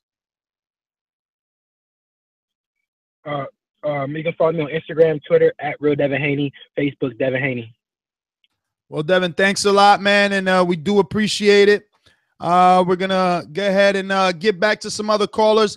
Anna, thank you so much. There you have it, Devin Haney, the Dream. I'm excited to see what he does, and I like his answers. He's definitely has to be worth more now that he's 17-0. But, Steven, I wonder, I mean, Floyd has to be as educated in boxing as you and I and the rest of the co-hosts. Level of opposition has to come into play, yes or no, or is it just a numbers game at this point when you have a guy like Devin Haney that is a potential superstar, right? I think if you can, the numbers. Go ahead. I think you look at a guy like Devin Haney and like I loved his answer, man. He's right. Regardless of who he fights, in a couple of years, as long as he keeps winning and as long as the opposition goes up, it doesn't need to jump right away to a champion like how he says that he's ready for. But let's say he does. Let's say at the end of 2 years he is a champion, which he might very well be. He's absolutely right. His worth definitely skyrockets at that point. And why not? He seems to have like a cool head on his shoulders. Most people, they think, man, I turned pro, now I got to start making the money right away because you only got so many years in this game. But when you're a fighter like Haney, why not try to make the most out of it? And it seems like he does have a really strong team behind him. We've all seen the videos with him. He, like he said, he's always learning from different people constantly. You never hear the same voice in his corner. And he, I wouldn't doubt it if he becomes a champion at the end of 2 years and then makes a big deal when he signs with whoever is lucky enough to get him. Right. I'll tell you one thing. I learned about Devin Haney on Instagram. just seeing how flashy, how fast he was, and it was with Floyd Sr. And immediately I reposted it. It might have been a year or two ago, and I got a phone call or a text message during the fight, like, "Yo, when's that kid you posted is gonna fight?" You know what I'm saying? So there's already interest for him, and yeah, if Floyd wanted to sign him for whatever amount, I think he still could get him in the future. You know, Floyd is the face of boxing, and I don't know if he's the most trusted. Not to say that he's not trusted, but you know, I think it looks like you can trust him as an advisor or as a manager or a promoter. So yeah, David Haney is the future. Devin Haney is the future. I think Devin Haney needs to win some fights against at least some journeymen, some gatekeepers, some top 15 opposition, then top 10 opposition, then top 5 opposition, and then champion. Of course, that's the sequence, though. Yeah, and he hasn't done that yet, unfortunately. But he's moving. He's no. I'm gonna answer your question, Ness. Let me answer your question about, is it just a numbers thing? What do you mean? No, it's not. It's not just a numbers thing. You need to start beating people. In fact, we've had guys prove that it's not a numbers thing. Lomachenko, Anthony Joshua, Earl Spence. Right. Those guys show that we don't need those numbers. Let's go. Let's go. He is not that approach. I'm not saying he's wrong in that approach. I'm saying he hasn't done that approach.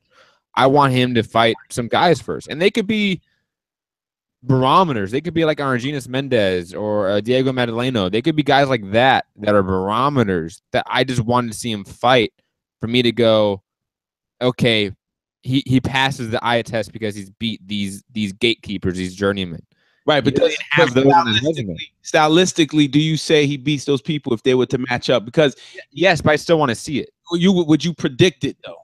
Yes, I would still want to see it though. No, but would you predict it for Devin Haney? Yes, but I would still want to see it. Yeah, of course. Because I think that it's not smart to jump. It's okay to do it fast, but it's not smart to jump levels. We're not on the same page with the numbers phrase.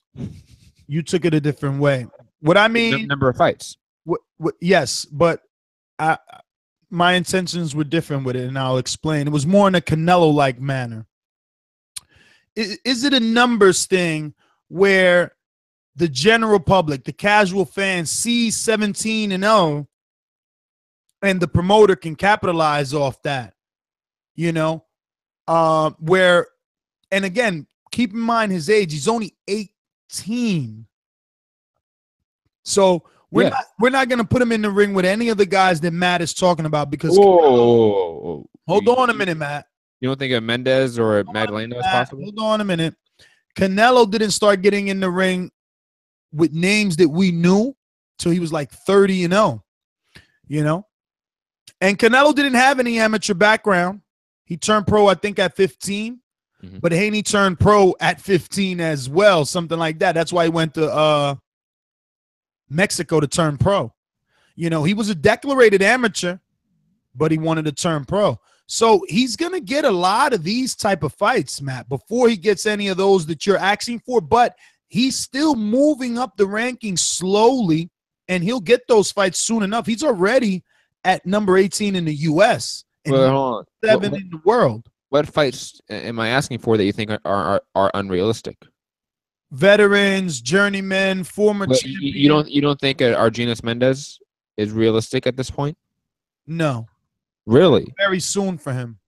You think that's too soon for him? Because that's an honest conversation to have. I don't think it is. I think he is good enough to beat. And I'm sure a lot of people would think that he's ready for an Argenis Mendez due to his skill, but you think how many rounds has he gone? How many rounds has he boxed?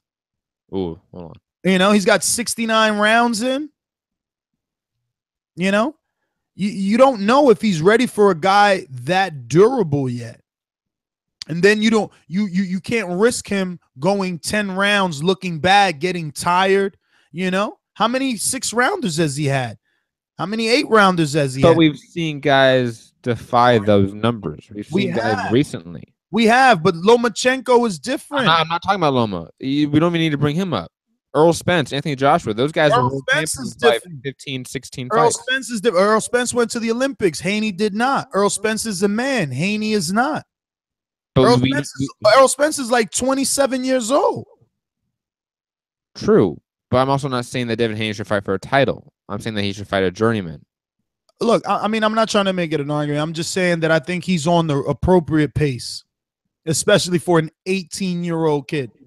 I think that may be correct, but he could definitely face an Argenis Mendez type of guy at this point and be successful. I don't know. Is also, I think, a take that you can have in conjunction with yours. Maybe. Any more headlines? We did DeAndre. I don't think so. I mean, I know there's that Cotto Lemieux rumor. I don't know if on the Maurice Vac. Hey, real quick before we move on though, so Canelo signed with Oscar De La Hoya and fought in he fought Leonardo Tyner 2009. At that point, Ness, you're right, he had like 29 fights at that point. He didn't sign with Oscar De La Hoya till the beginning of January 2010. And I think his first fight with Oscar, under Oscar's promotion, might have been against Brian Camichis or Jose Miguel Cotto. At that time, he was 18, or 19. So, you know, he did get that late start, but when he had developed into a star by that point, you know what I mean? Kind of like it only took a few fights on HBO. It only took a few. They did business before that with the Love More and the Do fight that was on HBO Latino. But was he signed? Maybe not with Golden Boy. Yeah, I don't think he was signed with Golden Boy at that point. Pretty sure that's how they got him on there. Remember that he was signed to someone else, and remember they also just dealt with that legal issue. Like exactly, he was. No, I mean technically speaking, he's been co-promoted this whole time. Yeah, he's still signed at the moment. Nah. Yeah, I guess. Any other headlines? I don't have any other news really, except for that Cotto Lemieux rumor. What? Oh, and the Daniel Jacobs Luis Aries.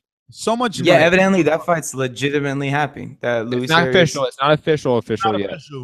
It's not official yet. I spoke to Aries. It ain't official yet. But you're right, Ness. It's official. I was wrong. You were right. About Jacobs is not taking a top 5 player. He's going to take a guy that's a little bit back, like a Luis Aries. You were right. I was wrong. That's the way it works, bro. I'm serious. What, that you're right and I'm wrong? No. Oh, okay. That you don't come on a network with a tough fight, bro. They got a soft core introduce you. Yeah, like your first fight on a deal is never usually a hard fight. What about like Andre? But what about Andre though? This is his first time back on that network in a while. It's still a soft core. It's still a soft core because of the power. The lack of Fox doesn't have power. He's probably got like 4 knockouts. Check his resume. Yeah, but like Luis Aries Cuba has power, I guess, but like against what type of opposition? Exactly. We don't know, right? Because of that level of opposition. What we do know is he's got a monstrous body attack. He's gonna go to that body. And he sounded very confident on the phone today. Very. But who isn't though, right? When you get that opportunity. Of course. Probably everything, your life's on the line, you know, you're fighting for your daughter, your kid, everything. Fucking you want to get that new car. You can't wait. But there is other news. Shawn Porter. I want to say no, we didn't talk about it. Oh my God. I want to say don't shit on this fight. And no, it's a fun fight. And don't accept it just because it's on a stacked card and be like, oh, well, it is on a respect that Shawn Porter is that guy. Respect that Shawn Porter is the real Triple G of the division. That he's bullying dudes into ducking him left and right. Like, I don't even want to say this because really only one guy, right? It's only really one guy that's ducking him. Roberto did it too, and then he had to come back the next year and fight him. Remember? That's true, but he ended up fighting him, so I don't count it as a duck. But you are kind of right. I'll give you that. But at this point, hold on. At this point, there's only one person ducking him. No, because if we say right now, oh, Danny's ducking Porter, the next year he fights him. What are we going to do? Oh, we got to go back, man. You know, remember we said he was ducking. He ain't duck. Come on, that don't work like that. No, but it would be like I was wrong. Like I was like, if I forgot that Canelo, like hypothetically, if I forgot that Canelo dropped the WBC belt, went back to 154 and ducked Triple G, and then you had to remind me and go, oh yeah, he did duck him at that point, but they still ended up fighting at some point. But there was a duck at some point. You know what I wonder? What? Punk ass fans that throw the word duck around. If they tough.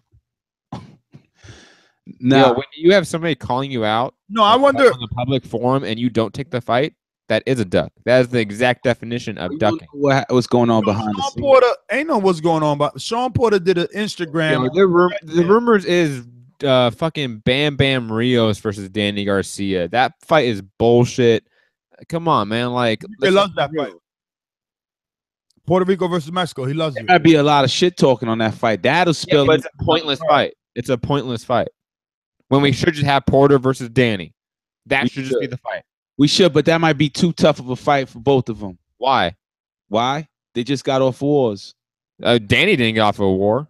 Danny just fought Thurman. That was not a war, though. Thurman and Shawn just whooped Andre Berto's ass and didn't take a single shot. Come on, man. No. That fight should be the next fight. It's unfortunate we're getting Shawn Porter versus Adrian Granados. While a fun fight, it's not the right fight. Adrian Granados gave Adrian Broner a problem. What are you talking about? Yeah, and that's Adrian Broner. Okay, Adrian Broner is slick. His best wins are arguable, controversial wins, like Paulie and fucking Ponce de Leon. No, like let's just get the fuck out of here. Adrian Granados. Ness, you said not to crap on this fight. Ness, on the defensive today. No, I'm just saying. For this particular topic, though, is it because you're Puerto Rican? I mean, we could go there, but I'm just saying I liked Adrian Granados. I'm not looking at Adrian Granados' fight against Shawn Porter easy for Shawn Porter. Yeah, Shawn Porter showed himself beating people a rough tactic way, but Adrian Granados knocked out the top-ranked skinny kid, Amir Ahman, right? Is that and who was he? No, he had momentum. Yo, you forgot his name real quick though. Amir Ahman. No, you're right. You're right. It took you a bit though. It's okay. But let's just admit that Adrian Granados is not a Danny Garcia versus Adrian. Whoever Danny Garcia fights is not going to be a Shawn Porter. Adrian Granados versus Danny Garcia. What if that was announced? Yo, my real question is, it's like, why? Like, this is the second time we've heard a rumor of Porter fighting a junior welterweight, pulling them up. Why is that? There's no welterweights around that Porter could get a fight with. Not they want to fight him. Maybe that's where the duck comes. Technically, Granados' last fight was at welterweight. So technicality, he is a welterweight. But you're right that the fact that he was supposed to fight Thomas Delorme and now he's supposed to fight Adrian Granados, two guys who are career junior welterweights. Come on, Shawn. And I get it. Ness is right. Danny doesn't want to fight him. The fight that Shawn is calling out, the fight that we all want, he can't get. Now, I don't know if guys like Lamont are unavailable because I think that fight makes way more sense. Lamont has a regular belt. I see Lamont training too. I see Lamont training. Like Shawn Porter makes the most sense. Lamont Peterson? Yeah, Shawn Porter versus Lamont Peterson makes way more sense. It's unfair. It's unfair. I could easily pick Shawn Porter on that. Unfair to who? Yo, Porter has one of the toughest roads.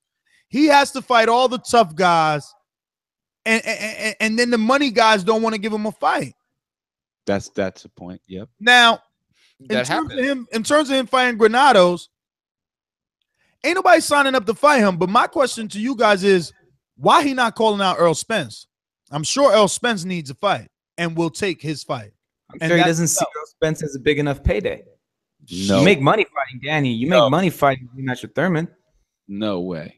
I think Earl Spence has a fan base. I mean, has Earl Spence mentioned Shawn Porter's name? No. I've never heard that either. Neither. I've heard both those guys stay away from each other's names. Also, I don't think Shawn wants that IBF belt again. That IBF belt comes with a lot of baggage. That is true. Yeah, weight limits and fucking mandatories and shit. That could definitely be the reason why they don't go that route, because the IBF played him the last time. Oh, yeah. And I heard that's why Mikey don't want the IBF belt. That's why he's kind of like shunning Robert Easter. Mikey don't want that IBF baggage neither. No, didn't Ken Porter come out and say that exact thing, that they don't want to fuck with the IBF because of the way they dealt with the Kell Brook fight or something like that? After the Kell Brook fight, they got dropped. Yeah, they don't fuck with the IBF. But again, that could just be some bullshit that's used to not fight Earl Spence. But again, Earl Spence is not mentioning Shawn Porter's name. Earl Spence is only mentioning Keith Thurman. Let's open up the phone lines. Let's get to the phone lines. You know the number 1-425-569-5241. If you want to call us internationally on Skype, add Nestor Gibbs, NESTORGIBBS. We're going out to the sponsors and then to the callers. These calls are brought to you by El Camino Electrical Services, experts in electric vehicle charging stations. For consultations and turnkey installation, visit us at elcaminoelectricalservices.com. Going out to Class and Bound. Thank you, my friend, for that super chat. What's going on? Hey, what's going on? It's been a bit for you guys, TPV fam. Sorry I've been calling. It's just got a new job and everything, and a lot of things have been going on. So yeah, but I've been dying to call in again. So yeah, we got a lot to talk about. 160 with Boo Boo Andres finally coming up and actually going to be able to do something and instead of just talk. So we'll see exactly what he's all about and if he's exactly who people think he is or not. You know, the talk with the light heavies with Better Beef basically going to be handed a title after this fight he has. I would actually like the person I think that would that's really being slept on right now is Dimitri Bivol. Have you seen that? Have you seen his performances lately? Yes, I have. And Badger Jack avoided. At this point, looks like he avoided a world title fight with Bivol. Yeah, he vacated that WBA. Yeah, man, like Bivol's the truth, but like there are some reports, and I want you guys to clarify if this is true or not, that the reason Badou Jack vacated was due to a contract that they had about how Badou Jack, in order for the fight to happen, he had to vacate the belt or something along the lines of that. I've seen a couple of reports on that. I don't know if that's true or not, and wondering if y'all could tell me. I have not seen anything on that yet. Okay, that's fine. Also, in other news, yeah, man, Porter's fighting Granados, Garcia's fighting Rios. I mean, Garcia needs a tune-up fight after an L. I don't expect him to go right into the fire again after an L. So, I mean, I'm okay with this. But yeah, Porter, I mean, even though, even this the IBF thing, didn't Porter say he wants champions, that he only wants to fight for world titles? Like, you know, if Garcia's not willing to give it to you, he might as well just fight Spence, take the strap, and then just drop it just to prove a point, because his stock raises if he beats Spence, in my opinion. Agreed. I think that the problem is getting that fight to happen, you know? It's going to be Spence's first defense. You got to get a network that's willing to pay the amount of money that both of it's because it's going to be at least $1.5 million, right? I mean, for Spence, what would we say? $1 million, maybe? No, they're both getting paid $1 million at least. Well, Porter definitely more. He's got the bigger name at this point. Like Spence. No, oh, come on. Spence is big right now. I think Spence. Matt, it's not about arguing. Listen, yes, Spence has the bigger upside, and people are expecting him to be something in the division. But Porter is the more established name. Spence needs Porter on his resume. Arguable. I would agree with that too, but yeah, that's all I've really got. Also, one more quick thing. I know this happened a couple of weeks ago, but I was really upset with the way ESPN was handling their coverage of the Gilberto Ramirez and Oscar Valdez card when I ended up watching a boxing match and ended up watching football and trying to figure out where the fucking fight was. So, like, you know, it's stupid, and they need to fix that. But other than that, that's all I've got for y'all. Bro, that had me on fire, man. I didn't even get to see the whole Gilberto and the whole Vasquez card. It got cut because of that. Because like for an hour they recorded football on my DVR fucking boxing time. But ESPN always does it. They always fuck it up. When it used to be Friday Night Fights, they did the same shit. They don't give a fuck. If it's either volleyball, fucking women's softball, some bullshit always comes before boxing. They always push our shit back. Always, bro. Always push it back. It's bullshit, man. It's not ESPN. They're corny as hell. That's all live sports. All live sports goes overtime. Boxing does on a regular basis. They if it's never fucking go overtime. Let They me cut us finish. off ASAP. Let me finish. If boxing's on TV with commercials, it is definitely going overtime.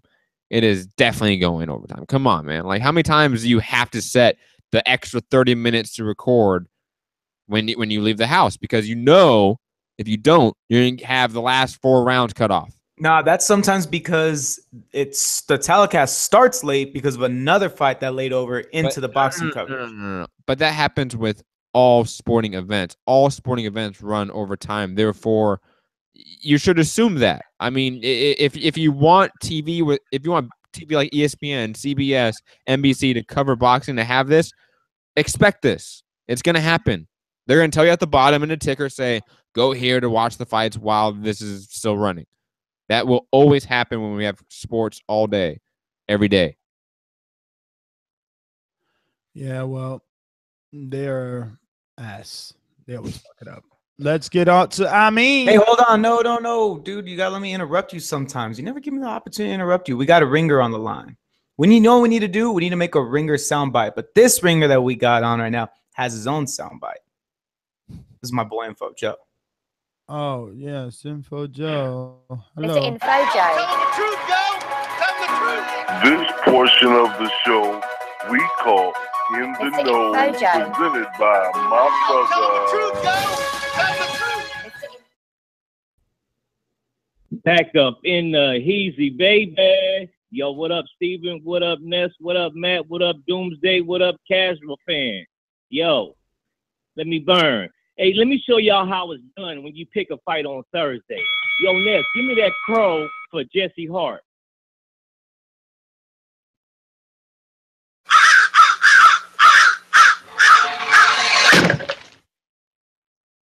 That's how it was done, y'all. Come back and get your crow. Yo, I want to piggyback on what the last caller was talking about. That was pure fuckery by ESPN. Not only was it just a fight, it was a championship fight. And the programming they had on wasn't a championship football game. So why would they be so disrespectful to our sport? Somehow, man, we need to all tweet them, write them, or something. Like, they can't do that. Imagine if it was a bigger fight than that and they did that, man. We would go ballistic. So I think we all, as our community, needs to step up and probably put the match down on ESPN for that bullshit. Far as Lomo and Rigo, I said on this show, I think it was 2 or 3 months ago, from my lips to the boxing god's ears, make this fight happen. When nobody thought this fight would happen, so all credit goes out to the boxing god. This fight is not for the casual boxing fans.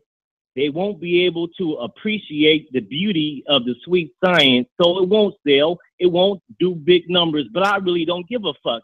This fight is for the purists, the hardcore boxing fans that will appreciate the beauty of the sweet science. This was a special treat from the boxing gods to close out the year. And I think we should be, for it to be the best year in boxing, this is the best way to close out the year with that fight right there. Lomo versus Rigo, 2 scientists who got the best angles, who got the best speed, who has the best technique. You're going to see it in this fight for the hardcores. As far as Shawn Porter, I would have rather seen him fight Peterson, and I would have rather seen Danny fight Collazo rather than Brandon Rios. That's my call, brothers. Hit those thumbs up. You're listening to the #1 pound for pound boxing podcast. Peace. Info Joe, thanks for calling in. Do we have any other ringers, guys, before I move on? Nope, you're good to go. Hard with this fight, man. I was liking that fight, man. I liking the Granados fight. But you want to see Peterson, I'm like, damn. Peterson's better. I'd prefer if it was Danny, obviously, or Thurman, obviously. Both, I agree with you, yes. But if not, I wish it would have been at least a welterweight. But like Ness said, it probably wasn't up to him. Probably was no one else willing to fight him. I wish Ken Porter would call in and make that clear if that's true. Shout out to you. Yeah, Ken we Pillman. tried. We spoke to Ken earlier today, but he had a conversation or a phone call taking place a couple of minutes after and sparring with Shawn. But he is going to get back to me. We'll find out. We're going to go out to Amin. Talk to me. Yo, fellas, great show tonight. Shout out to Info Joe. I want to piggyback on that right quick because with Rigo and Lomo, what we have is a throwback to Arguello and Pryor. What we have is two great fighters at a good weight class, technicians, punchers, and we're going to see an amazing fight. We'll probably get 2 fights out of that, you know. I want to talk about a comment Chavez made, Julio Cesar Chavez. He made a comment about Andre Ward not being remembered in boxing. And, you know, the unfortunate thing is he might be right to some degree because if you're not a true a diehard, you're not even going to remember or understand the importance to the Super Six. So if you don't remember how Ward performed and what he did in the Super Six and then his fight with Dawson, you may say he left money on the table with Stevenson, but you can't say that because he beat Kovalev twice. So when you talk about what he did at 168 and 175, I mean, he dominated, undefeated, you know, belts, you know, unified. I mean, it's hard to argue that, but I think a diehard boxing fan doesn't understand that, and they'll look at his record and they say, well, I don't remember him. So, you know, that's pretty much my call. All the other topics was cool, but I'm going to let y'all do your thing. All right, I mean, thanks for calling in. We're going out to Majid in Florida. Talk to me. Yeah, man.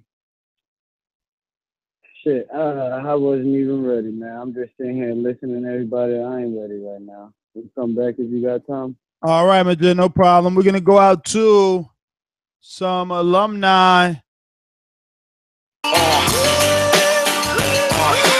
Long Beach in the house. Yeah.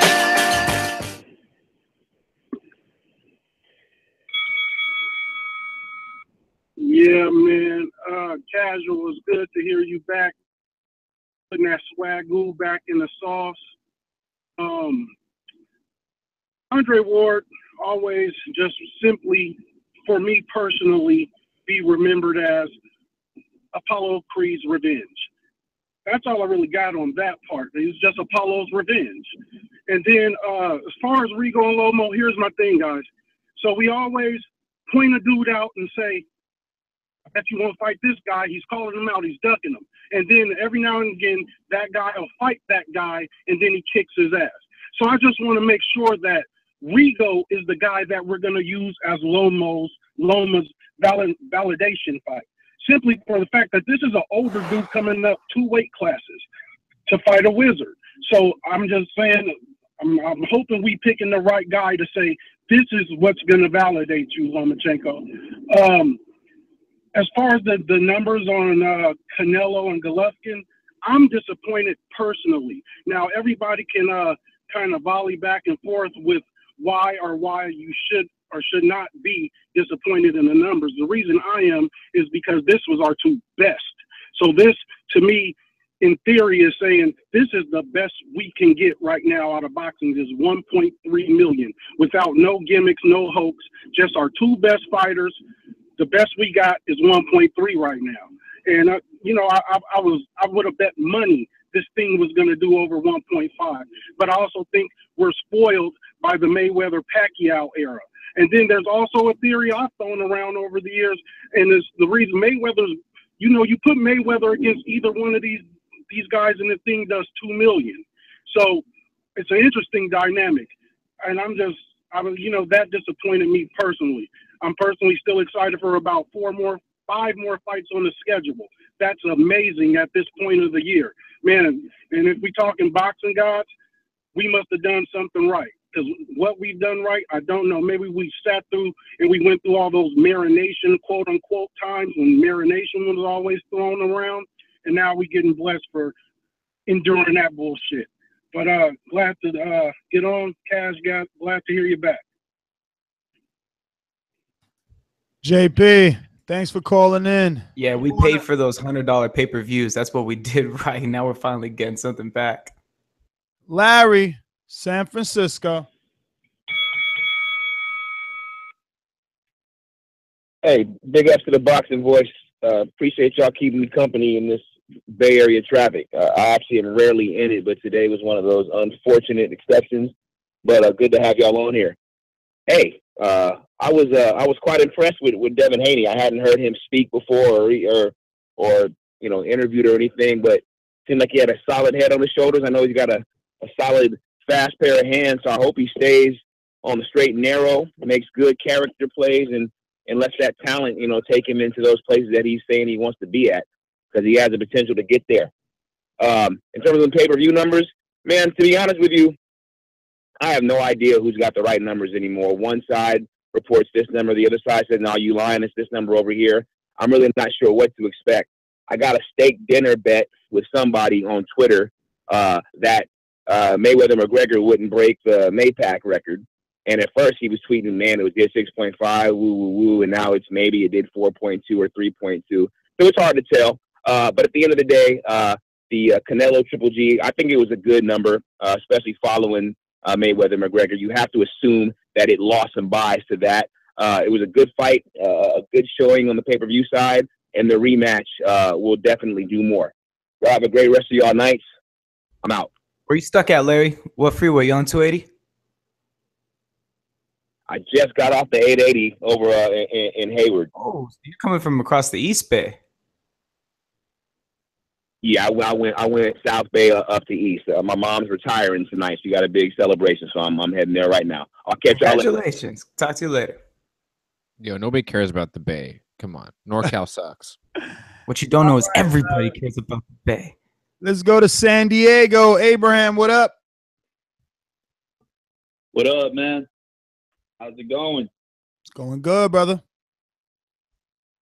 Yeah, I just want to thank McGregor for calling out Lomachenko when all that media was on his side, and he told Lomachenko to like fight Rigo, basically like bitch slapped him and made him go to this fight because all the media was talking about that fight as well on ESPN, And that's all I got to say, man.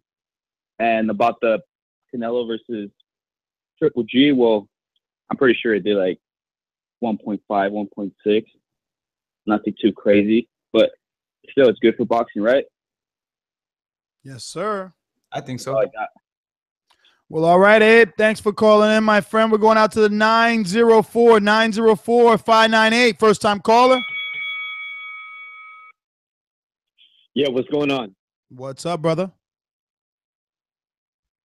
Yeah, so basically, I just wanted to talk about the, Canelo versus Gennady, and it's basically a sad day for boxing. At the end of the day, if you watch the fight, Gennady was throwing the cleaner jabs, and Canelo was throwing the punches, but it seems like the crowd was influenced with the judges. And basically, that's unfortunate because the money played a huge factor in that fight. Who cares about the numbers? The most important thing is, basically who is going to outbox one another. And it's sad because the money influence. Vegas played a huge role in this. It's really sad to see that, because if you eliminate the money aspect in this world, I would say Gennady would have won this fight very clean. Y'all may disagree. Y'all may have your own different opinions on it, but if you watch the replay, you watch the tape, Gennady was landing the cleaner shots, and so that's my take on that, and another thing too is that, I think boxing is done already because there's always going to be that money side to it, in the Vegas, side to it. So, that's just my take. And I just wanted to say, who said that NorCal sucks? I did. That loser sitting over there. Yeah, shout out to the 562. Okay. 818. What up? Okay. All right. Well, you know what? I'm not from here, but you're talking to a person that's 40 years of age, and I would say this. You wouldn't be saying that if you ran into Oakland in the 80s, man. You would be running scared. I'm just saying. Yo, I Dude, you wouldn't want to say that in Oakland now. Like and everything. But you would be running scared, man. I guarantee you wouldn't be saying that no one to our faces on East 14th in the East Bay. Yo, I'll still say that to this day to any of you guys from that area. Via internet. That area sucks. Well, you don't lie. It's expensive. No one likes Matt's it so here. skinny he could It's slip through the cloudy drain, all so the he don't time. trip nowhere. You don't even get any of the good California weather. You guys get all the shitty California weather. Your beaches suck. I'm sorry. LA always trumps. Yeah. Dude, our traffic's a bit better up there. That, you know, and that. But my point is this, though. You know, is that you know, at the end of the day, all jokes aside, you know what I mean. Keep going what y'all doing. I call because, you know, I've been listening to y'all for a good minute. I respect to what y'all are saying right now, but again, you know, it's just really sad going back to that fight I was just talking about, you know, because if you watch the tape, it was just horrible. So Hey, brother, before you go real quick, what's your name? That was a good call. I want to get your name down so next time when you call in, I know who we're talking to. Did he drop? I think he dropped. That's so sad. We're going out the Iron Hold on, Sal. no. Hold on. Sorry, Iron Sal. Too late. Iron Sal, what up? What's going on with you guys, man? Hey, what's going on with all this California hate, bro? Come on, we're gonna stay united because you got all these guys from the East Coast abroad thinking that we're over here, man, fucking with each other, bro. Come on now, we gotta keep it together, fellas. Anyway, let's get back on the boxing topic. Yeah, I don't know what's up with that guy, bro. Why is he gonna say boxing's dead, but he's over here listening to the show? Like, come on, man, you can't be thinking that way. I don't think that way. Well, anyways, the whole Canelo Triple G thing. I mean, I'm sure it did pretty good numbers. I don't see why it wouldn't. I mean, Canelo, Chavez did pretty good for that fight, so I don't see why it wouldn't sell at least 2. But I guess we just have to wait and see. Other than that, like, man, I'm really hyped about the Lomachenko versus Granados fight, bro, for real, because that's gonna be a really great fight. You know, who knows it? We don't know yet if it's gonna be like one of those technical fights where the casual boxing fan might be bored of the fight, but no doubt for the hardcores, it's gonna be a pretty good fight. Man, I got no complaining because 2017 has been great for boxing, so you're not gonna hear me complain. And I mean, that's pretty much all I got, man. I'm just gonna check in real quick. All right, Sal. Well, thanks for calling in, my friend. Matt, you had something? Yes, we have a ringer, Mr. Georgie Porgy. Yo, first of all, let me say, I don't play Showtime to see you all damn not even putting a goddamn motherfucking effort. If I want to see some motherfucker just fight, I pick up a fight with somebody in the street. Don't need that shit. You don't love that form, my dude? Just move along. Gone. Fuck you. Next. What a great show. Thumbs up, donate. Hey, yo, what's happening? This low energy shit today, buddy. Yo, you're the one bringing the low energy on your phone call in the first 10 seconds. Come on, bro. Well, what you want me to do when these fucking mafia can throw? Yo, what's happening, people? Like, that's what I'm expecting, Georgie. Come on. Listen, I already told my lawyer about you. You're about to receive a letter, a cease and desist. Listen, bro. This fucking mafia got to come out with a fucking number already. We can't be like guessing here. What the fuck is the number?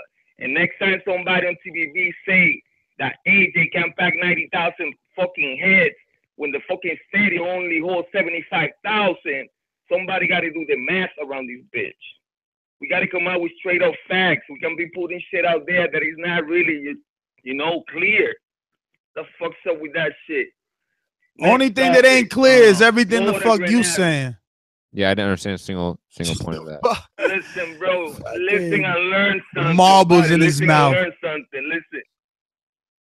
Ness, I be screaming all fucking week. I don't want to scream with you. I'm losing my voice, buddy. I don't want you to scream either. Porter Granados. I don't want you to scream. I just want you to understand. I want you to explain to us, what do you mean by TBV saying that that Joshua can't sell out 90,000 in an arena that's 75? What are you talking about? Explain yourself. Well, if you guys pay attention to that holes on your face every time you talk and make a show, and you read the comments on the bottom of the goddamn video, you will know what I'm talking about, Mr. Gibbs. I mean, guess you don't. you brought it up during your call, so won't you enlighten You us? spent my 2 minutes. You brought it up. Spend my 2 minutes. I only got 2 minutes here, and you want to put this. You brought it up. Yo. Whoa, check your shit out and check your next fucking show. Explain yourself. Listen. Don't just come on here fabricating shit. Houseway. You and me, I don't fucking take on the record, on the show, talking about how AJ can sell 90,000 fucking seats when the fucking stadium that AJ be only can hold 75,000. We never said he's going to sell 90,000, 75,000. No, he's not even saying. He's not even saying that we said he's gonna sell. He's saying that we said he can't sell 90. I mean, this guy's. We say he can't or that he can. No, he's saying that we said he can't. Oh my fucking God. Dude, let's move along because you guys burning my goddamn minutes. I want to talk the fucking Granados shit. Listen. You want to talk lies shit. You be spitting lies. Tell me why. Georgie. Tell me why the Mafias are not allowing Danny Garcia versus Shawn Porter. Time's up. Well, because fucking Mr. Ahim fucking Green, he stopped this shot and he's gonna try to milk shit. Where's that fucking Eddie Hearn gonna milk fucking EJ? But don't try to explain this greediness from this mafia to you guys. He's talking and being in another world because you guys never know what I'm talking about. You in another galaxy. Real quick. Yo, let me talk Rigo real quick, B. Listen, Rigo, baby. Finally, you got your shot. Rigo down. I want to talk Rigo down for fucking 20 seconds. Can I get 20 seconds? Jesus Christ. Rigo, baby. I hope you fucking line this divine left hand on this motherfucker and knock him the fuck out. And that shit will sound around the world like, fuck you, Bob Aaron, for fucking docking me. That's not. Damn. Call dropping and everything. That was a great call, Georgie. Marcus in DC. Yo, what's good, Boxing Voice? How y'all feeling tonight? Yo, one thing that is in all the coverage that we had with Triple G and Canelo since then is we haven't said this. Triple G obviously is not an idiot for taking Oscar's first flat rate offer with a $10 million, as everybody was saying, if Triple G really want to make the fight. Because even at 1.3 and with the gate they did, I think we obviously can say that would have been a stupid decision as always. So let's shout out Triple G's team for not taking that bullshit ass $10 million flat rate. Number two, the reason why boxing is now our 1.3 is like such a high standard is because for the Mayweather-McGregor, everyone knew the outcome but was paying for the spectacle. In boxing, we pay to see the best man win, and the person who's more entrenched in politics and boxing and potentiality as far as money wins and or gets steered in controversial fashion. So who wants to pay when the outcome is rigged? So we have to determine whether we want to see the best man win or whether we want to see the best marketable person win. If that's the case, we need to go to 5 judges. We need to throw out the highest score and the lowest score. We need to go back to 15 rounds because how the fuck are you going to have a fight of such a magnitude with an even number of rounds? It only leads to the fact that we get these bullshit-ass draws and shit. You want people to get back. I can't tell you. I haven't paid for a fight probably since Canelo and Cotto because of the bullshit. And I'm not to say that fight was the bullshit, but I'm just saying like the Timothy Bradley. Matter of fact, with Timothy Bradley after Timothy Bradley Pacquiao with that fucking decision, I started screaming. I ain't gonna swear. So it's the bullshit because I refuse for somebody to say, hey man, let me get your $70, but I'm gonna tell you who's gonna win later. But not the dude you just saw beat the dog snot out of somebody, but the guy we want to win out of that fight. And so boxing, although it's been great for the fights themselves, the politics and the stuff around boxing has been as nasty as it's been all this time. Rigo and Lomachenko at 130. Come on, man. As bad as I wanted to see that fight, it's so tilted to Lomachenko. I don't even think, like the previous caller said, that we can really say Lomo's the guy if he wins this fight. What guy recently has jumped up 2 weight divisions and won? We just saw jump up 2 weight divisions gradually and get the shit beat out of him with Chocolatito. He ain't even jumped from 108 to straight to 115. He went 108, 112, 115, they got the snot beat out of them. So what make us think that as good as El Chacal is, how the fuck is he going to deal with them 8 pounds? And in the lower weight division, we just saw what 8 pounds would do. It'll be the difference between you being rated as the best pound-for-pound boxer in the world to you being flat on your motherfucking face. Man, that's my call, man. Boxing Voice in the building, DC in the building. You know how we do. I'm out. Yeah, I just want everybody to know, Matt, Rigondeaux's already 130. Okay. Just saying. He's already 130. I've seen 2 interviews already where people have asked him about the weight. And he's like, what weight? I'm already 130. And he'll laugh. It's about skill. It's about skill. And Well, Rigo has a lot of it. I'll put it this way. If Triple G was 160 3 months ahead of the Canelo fight, we would be like, huh, that is odd. Different. It's different because you know I understand that because Rigo's moving up, it's expected that No, not because Rigo's moving up. Simply because Loma already said he taps out at 138. And that's pushing it. Remember when he wanted to fight Pacquiao? He said it would have to be 138. That's the max he could go. If he's telling the truth there. Biggest fight of his career, I don't see why he would lie. I can see why he tries to make every advantage in his book for a guy that's 147 pounds when he's 130 pounds. So you think Rigo? I don't see that he only walks around 138. I can see him walking around at 142 easily. Like that's out of the realm of possibility. No, that's completely within the realm of possibility. However, my point is, we have a guy that cuts weight to 130. We have a guy that is walking around at 130. That does make a difference. It will be noticeable in the ring come fight time. Well, you're saying walking around. He said he was already at 130. He didn't say he's at 130 even. Yeah, but he said he's at that. But that's walking around. I mean, he could be. If it's 3 months out from the fight, that's walking around weight. He could be 138. He could be 139. Who Rigo? Yeah. Okay, man. He's 139 and cutting to 122. Okay. Makes complete sense, Ness. Oh, it doesn't? So you're saying people don't cut 20 pounds? 15? I'm saying that Rigo probably doesn't because he's made it very clear he's never walked around that heavy. Pounds, bro. So why would he mystically imagine or lie about 10 pounds he's cutting? That makes no sense. He probably would have moved up at that point and fought Frampton. He wouldn't have stayed at 122. He would have moved up and went after those guys because he'd be like, well, you know, I'm cutting 20 pounds. I can cut just 15. So no, I don't know. Like that's just you just wanting to make an argument. It's fine. It's good radio.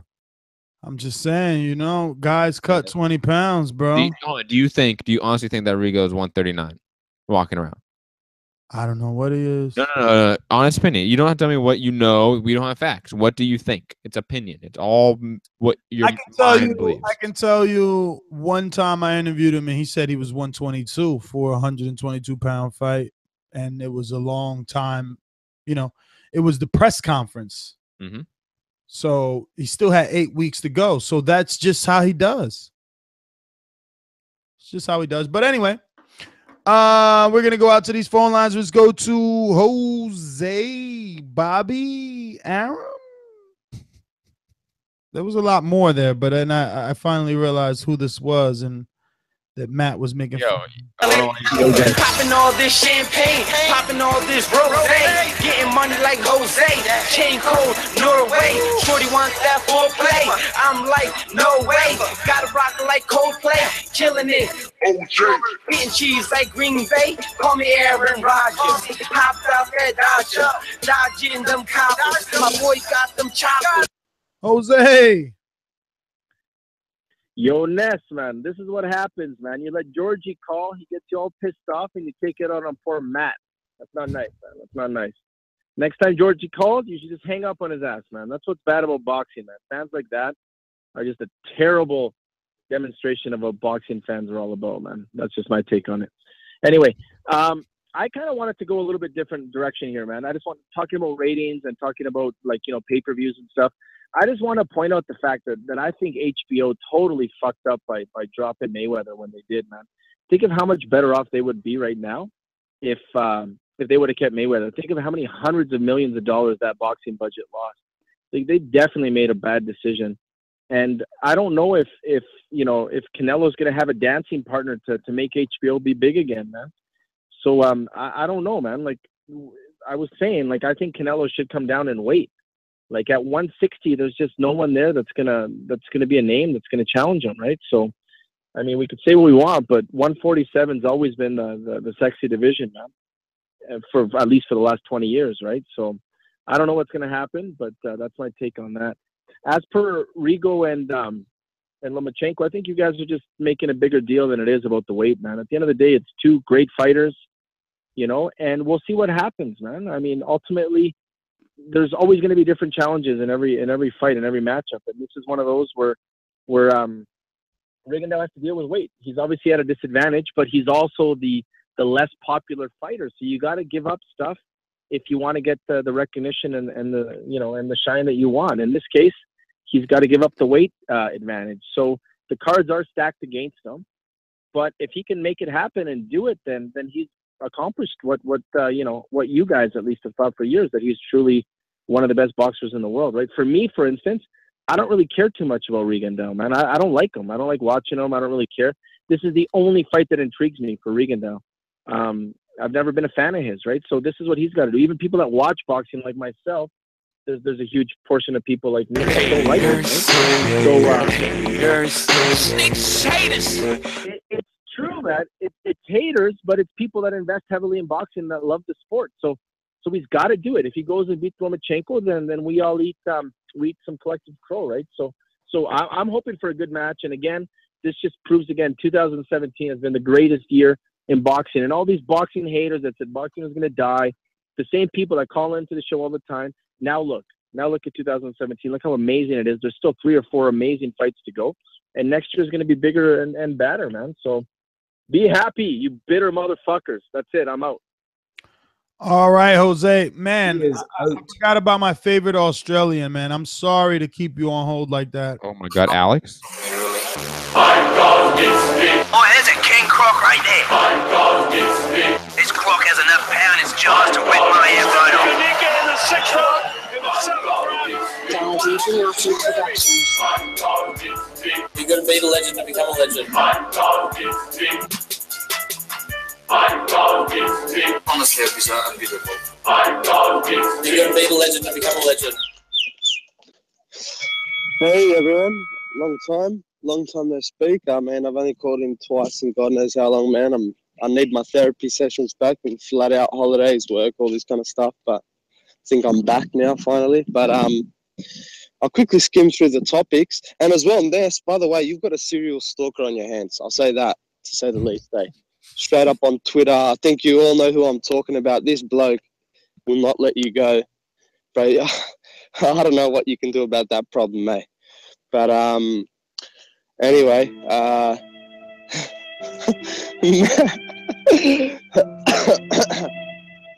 Matt, you know who I'm talking about. He loves talking about you too. But to quickly skim over these topics, look, I think everyone's too wrapped up in the Mayweather era to realize that 1.3 era between 1.3 and 2 million are pretty decent numbers when you think about it. Like before Mayweather came along, the record was set by Lennox Lewis and Mike Tyson at around 2 million pay-per-view buys. And that was literally two stars colliding, two giants in the heavyweight division, one representing Great Britain, one representing America, just two big opposing forces coming together. And then you have Canelo Alvarez, who's a big star, and Gennady Golovkin, who's doing well for himself, but his last pay-per-view numbers were 100 and something thousand. And they still almost, let's just say, roughly speaking, 1.3 to 2, almost hit that Mike Tyson, Lennox Lewis status. That's pretty big. So it's still doing well for itself. Boxing is not dying. And, mate, let's get to my favorite topic, Lomachenko, Rigondeaux. Look, I've always wanted this fight. In my opinion, since Andre Ward left especially, these are, at least by the eye test, probably the two most skilled boxers on the planet. Edged closely with Terence Crawford as well, but I don't think anyone on the planet compares to them three as in boxing IQ. So when you can get a matchup of these 8 pounds, I chuck bigger shits than 8 pounds. So let's be real. Like I know the weight is, obviously an advantage for Lomachenko, but in saying that, Rigondeaux is so skilled. I don't want to hear no excuses of, he had to put on 8 pounds, no nothing. And mate, this is a great fight. I'm happy we're getting it. Just great year of boxing. Absolutely great year of boxing. And thanks for everything, guys. I'll be tuning in more often now. All right, Alex. Well, thanks for calling in. It is it's that time. We got to wrap it up. Join us definitely on Patreon for an episode of Overtime as we kick back, throw our feet up, and just talk a little bit of everything. Was a good show, a lot of topics. Hope you enjoyed it. If you did, hit that thumbs up. Head on over to iTunes, drop us a 5-star review. If you listen to us on Stitcher, you could drop us a review there as well. Head on over to patreon.com/theboxingvoice so you could join us on our episode of Patreon and experience our new Overtime themed look. Coming in a few minutes. Yes, finally, Matt, finally. Beat me, Matt, because I can't do everything you want at the drop of a dime. I am your host, Nestor Gibbs. There's too many thoughts to give a final one. But 1.3, that's a lot. That's good. We needed a star. We got one. I was scared that no one was going to be able to pass or carry that torch. Rigo Loma, I'm happy. Let's see, could Rigo pull it off? Is he as good as his social media accounts? Perez, Briedis, not really interested, but interested. One of those things. I don't know. If it's going to be as hard as this week's WBSS to watch, it's probably going to be some straight BS. And finally, better be, we get to see him again on TV. He's been fighting these mother suckers we never heard of before. So let's see what happens. I'm your host, Nestor Gibbs. Find me on Instagram and Twitter at NestGTO. Follow my vlog on patreon.com/theboxingvoice. And you catch my host all over the planet. I am Matt Hunter. You can find me at McCombat on Twitter, Matt Hunter TBV on Instagram. And my final thoughts. Quick shout out to Devin Haney for joining us on the show. Always great to have an interview. Shout out to Hassan N'Dam and my boy Ryota Murata for getting on ESPN at 7 a.m. on a Sunday. That's what's up. Can't wait to watch that or DVR it, and then watch it with my kid on Sunday. That's probably what I'm going to do. And that's about it. I mean, there's tons of topics we discussed. There's too much to go into for every single topic. So, yes, find me on those platforms, and I'm out here. Peace. And I'm Steven Calderon. You can find me on Twitter at Calderon92 and on Instagram at sugar_steve.c. Final thoughts is I don't think that there is going to be a single fight that we use to gauge Loma's kind of like quality as a fighter. I think it's going to be many fights that he's going to take on throughout his career. Well, all right. Catch you guys on Overtime. Remember, future, present, past, doesn't matter. Hit that thumbs up button. Peace.